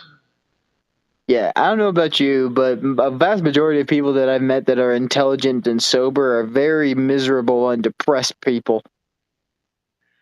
Yeah, everybody that I've ever met that's quote unquote sober is taking benzos and ADHD pills and Also antidepressants and like that's not sober, dude. Yeah, exactly. sober people? Those people scare me. Yes. The only time you should ever be sober is if you had a history of like previous abuse, or if you had like a court order to be sober, then I understand. But people who are just born right out of the gate just be like, nope, I have no desire to smoke a cigarette or drink a beer or smoke weed. I'm just going to drink water for the rest of my life. Yes. And when I get naughty, I'm going to have one Pepsi every 6 months. Yeah, every now and then I treat myself with a Diet Coke. I don't. Never? Yeah. You never once went, give me a smoke. Not one time. Pause on the earlier thing was talking about the robo guitar. Oh, yeah. Yeah, I guess I'll play like one of those old 1929's parlor carousel guitars. No, I've seen those. It's a guitar that basically has a robotic hand, or I should say robotic fingers that are on every single fret of the guitar, and it presses the strings accordingly to play whatever song you program it to play. You don't even have to learn how to play an instrument anymore. No, you could just have a robot do it for you. So I guess the days of sitting in your basement, shredding on that guitar for 6 straight hours a day is a waste of time. Well, it's have a fucking robot hand will do it. Well, it's I forget who it was, but there was a web comic I saw that somebody made where it's entirely true though. It's like just a guy on a keyboard just playing along, and then somebody else comes along and says, "Wow, you're really good at that." It's like, "Thanks." And he comes up to him, he's like, You think that you could teach me to do that?" And he says, "Well, I mean, yeah, I could, but it's not that easy." He's like, "What do you mean?" And he's like, "Well, in order for me to do this, it took me years, literally years of dedication, practice, and performing, and technique, and honing my skills, and everything just to get to the point that I'm at now." And then there's an awkward pause. He says, "And then I become famous?" "No, now you just know how to play an instrument." Famous. Yeah. So if you wanted to learn how to play guitar so that you could be a fucking rock star, good fucking luck, buddy. But If you want to play guitar just because you want to play guitar and you think that playing music is neat, then go for it. Yeah, if you think you're going to wheel you out 3 days before your death to do a concert where you're kind of pretending to sing because you're fucking broke at the end of your life, like the guy from Great White. Yeah. I mean, see, nobody understands that music never pays. Never. It does. It does if you're like part of the 0.02% of musicians. Yeah, it's the people behind the scenes that make the money, not the musicians. Oh yeah, being a music producer or running a record label, that's where the fucking money's at. Or writing the songs. Writing the songs, yeah. Being a producer. Which you could write 400 songs right now in 10 minutes, AI. Yeah, exactly. But I've started to recognize with the AI music, it's the same. And you can tell right away. I can. Maybe because I'm so far into it. Yeah, after you listen to enough AI songs that people have made, you can kind of tell like certain things. Like the voice samples that are used or certain chord progressions or tones that are used. Like, oh, this is an AI sample. Yeah, there's no swing, no vibe, no, everything's computer. Yeah, so it's going to get there. And hopefully you have enough, money to have robots in your house. Yeah. Now, would you have robots in your house? Define robot. Would you mean like an android humanoid thing that would be like my personal butler, or would you mean like a Roomba that was sentient? No, like almost human, like Jetsons that does the housework and takes the kids to school in the Tesla. Yeah, fuck no. No, I wouldn't either. No, fuck no. I saw Terminator. Yeah, exactly. I've seen enough sci-fi shit to know that it always ends horribly. The only time I would ever even consider that shit is if I was like literally old and decrepit or disabled. You know what I mean? And as we end tonight, one final thought. What life do you think would be better? Little House on the Prairie or an AI dystopian future? Well, on Little House on the Prairie, you're part of a desolate wasteland. Well, not really a wasteland, but an open land where it's just wild and untamed. You could be killed at any point by some random weather changes or a rattlesnake or an Indian or bandits or whatever. And then there's the dystopian future where you live in a desolate wasteland. Anything could kill you at any moment, and you could be killed by bandits. But the food's better. But the food's better. We don't have to hunt and trap our own food. So, okay, I guess dystopian future wins. Yeah, the food might not be fresher, but it is better. It tastes better. I mean, they didn't have ices on the Little House on the Prairie. They didn't have a 7-Eleven. Yeah, would you rather hunt for your food or would you rather fight for survival? Well, I'm gonna get on a horse and I'll be back in 3 days after going to the corner store to get some praying flour. that I don't get mauled by a grizzly bear or scalped by the Indians. And now it's like, I'm gonna go get a Snickers and a Mountain Dew. Well, hopefully the gang members don't pop on you. Yeah, if you hear a V8, just jump in the garbage can. So as our final thought, nothing has changed. Nothing is better. Yeah. Human nature always has to be in chaos. Yeah. There always has to be conflict. There can never be peace for too long, because if there's peace, then that's when we actually start unifying as people. And that's something that the people in power do not want, is all of us collectively going like, wait a second, why were we doing this? Why aren't we living in a utopia by now? Yeah, don't we run the world? Didn't my family work hard enough for me not to do anything? Yeah. Come on. And we all worked hard. We built this country. Now give us all our money back. I'm a communist now. Our money. Yeah, all the money is stolen from us. Give it back. All right. All right. I found it. We can go. Excellent. Sorry. A little bit of extra since we shorted you last week. Thank you, Pause Reality. Thank you, Cookie 2.0. Yes. Cookie Man. The Cookie Man. I Mr. like, Cookie Man. I mean, Cookie. Cookie. You know, Magic Johnson's wife is Cookie. Ah, Cookie.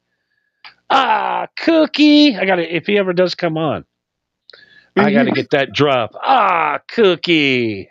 yeah, definitely. You should save that for when he shows up next time for sure. Okay, so production notes, drops. You've been promising drops. We tried drops. The drops were bad, but we'll more drops next week. Yes, we're going to need some custom drops, not the standard. There were some of the stock drops that were pretty good. I mean, you got to have the air horn. That's a must. Yes. So I could hook that up. I don't know. Well, we're figuring it out. We are. Yes. We are. We're gonna not have any live events anytime soon. So. Thank God for that. But that's all we have time for tonight. Go to the playlist, MHH Johnny's Picks on Spotify and YouTube. Go over to Marco V, MARCO V193 on Twitch. Subscribe, watch us next Monday night at 10 p.m. Pacific. And of course, come back to next Tuesday at 10 p.m. Pacific. And then tomorrow night, I have some explaining to do. Tomorrow night, I have to fix what I've broken.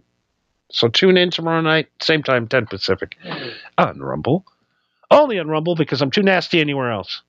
All right. Yes. Anything else Rumble before we leave tonight? No, just and don't forget if you want to message us to tell us what you think of the show, or even if you want to be on the show, at Marco V with 2 E's 193, or at Marijuana Happy on X. Our DMs are open. If you would like to give us some compliments, some insults, telling us how much the show sucks, like we don't already know, or if you just genuinely want to shoot the shit with us, we're more than willing to talk about whatever the hell you want. Yeah, like you said, more Mass Effect to come at Marco V193 on Twitch, 10 p.m. Mondays. You don't want to miss it. Yeah, we want to have some celebrities on. So if you're a celebrity, I'm sure I can. I'm sure I could come up with some like bullshit LLC to hit up like some popular Twitch streamer. Just be like, "Hey, you want this merch deal? Join up with me and play some Space Marine." Yeah, I mean, it's getting to the point where I'm going to have to start scamming people to watch my show. It's gotten that bad, huh? Well, that's what Rumble's for. Have you seen the ads they play on there? Oh my God, they're great. Yeah. They're the best ads. I mean, it is like I ordered almost all of it, especially the flashlight. It doesn't start anything on fire, by the way. Oh, that sucks. I sat there and held it to a cardboard box out by my pool because I was going to kick it in the pool if the fire got out of control. Mm-hmm. It didn't light the box on fire. It just showed a light on a box. Whack. They sell Burma launchers on there now. Commemorative golden Donald Trump coins that are like not even 1% gold. Yeah. The best. The Trump coins, the Trump, what was it, the framed plate? Yeah, the framed plate, the fucking Trump NFTs. And, I guess if shit gets crazy, my house is going to be Trump everything. I'm going to fucking just put the Trump flag up on the flagpole in my front yard. Yeah. You just gotta bust out the all the MAGA shit that you had on reserve. Do you have a postal digger? What do you mean by postal digger? Like a machine that could, like a device that could dig a hole. If by device you mean a shovel. Yeah, shovel, but they have they call it a postal digger, where you stick it in and then the dirt comes up, and you could probably go to the home. Yeah, those things. Those. No, I do not. I know where I could get my hands on one though. You should go door to door. You just stop at like Home Depot and get some poles. Mm-hmm. Some flag poles. Just go door to door. I don't know if you want us to be proud of America for the upcoming Civil War.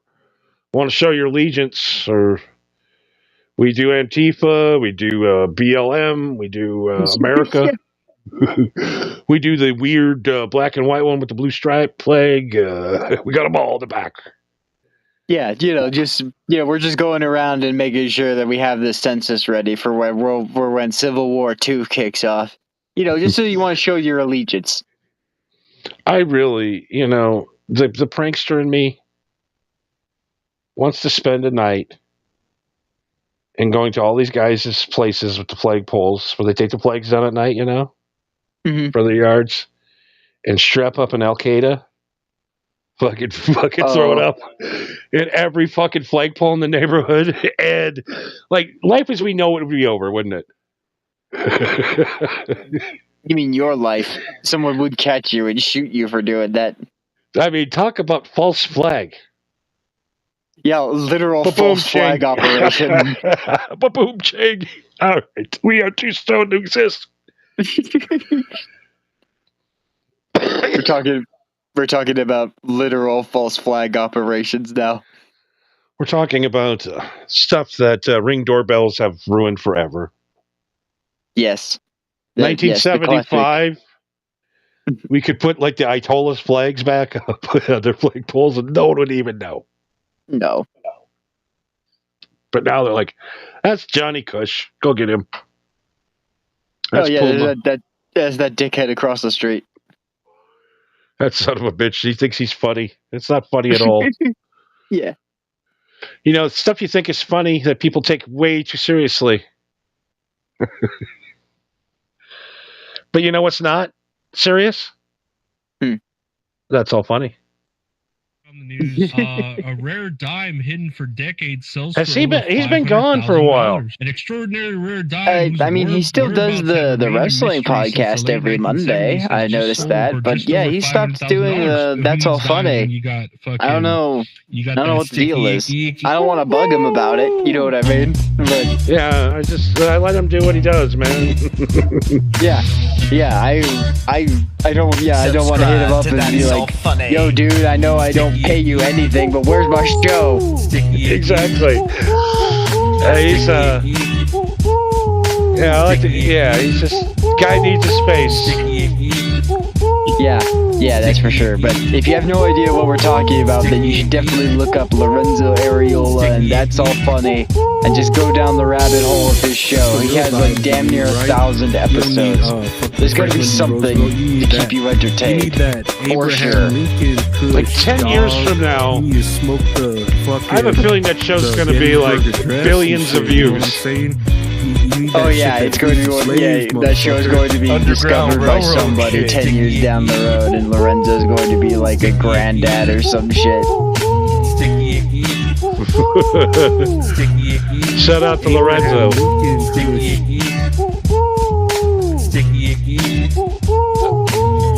All right, brother, we will see you next weekend. For sure.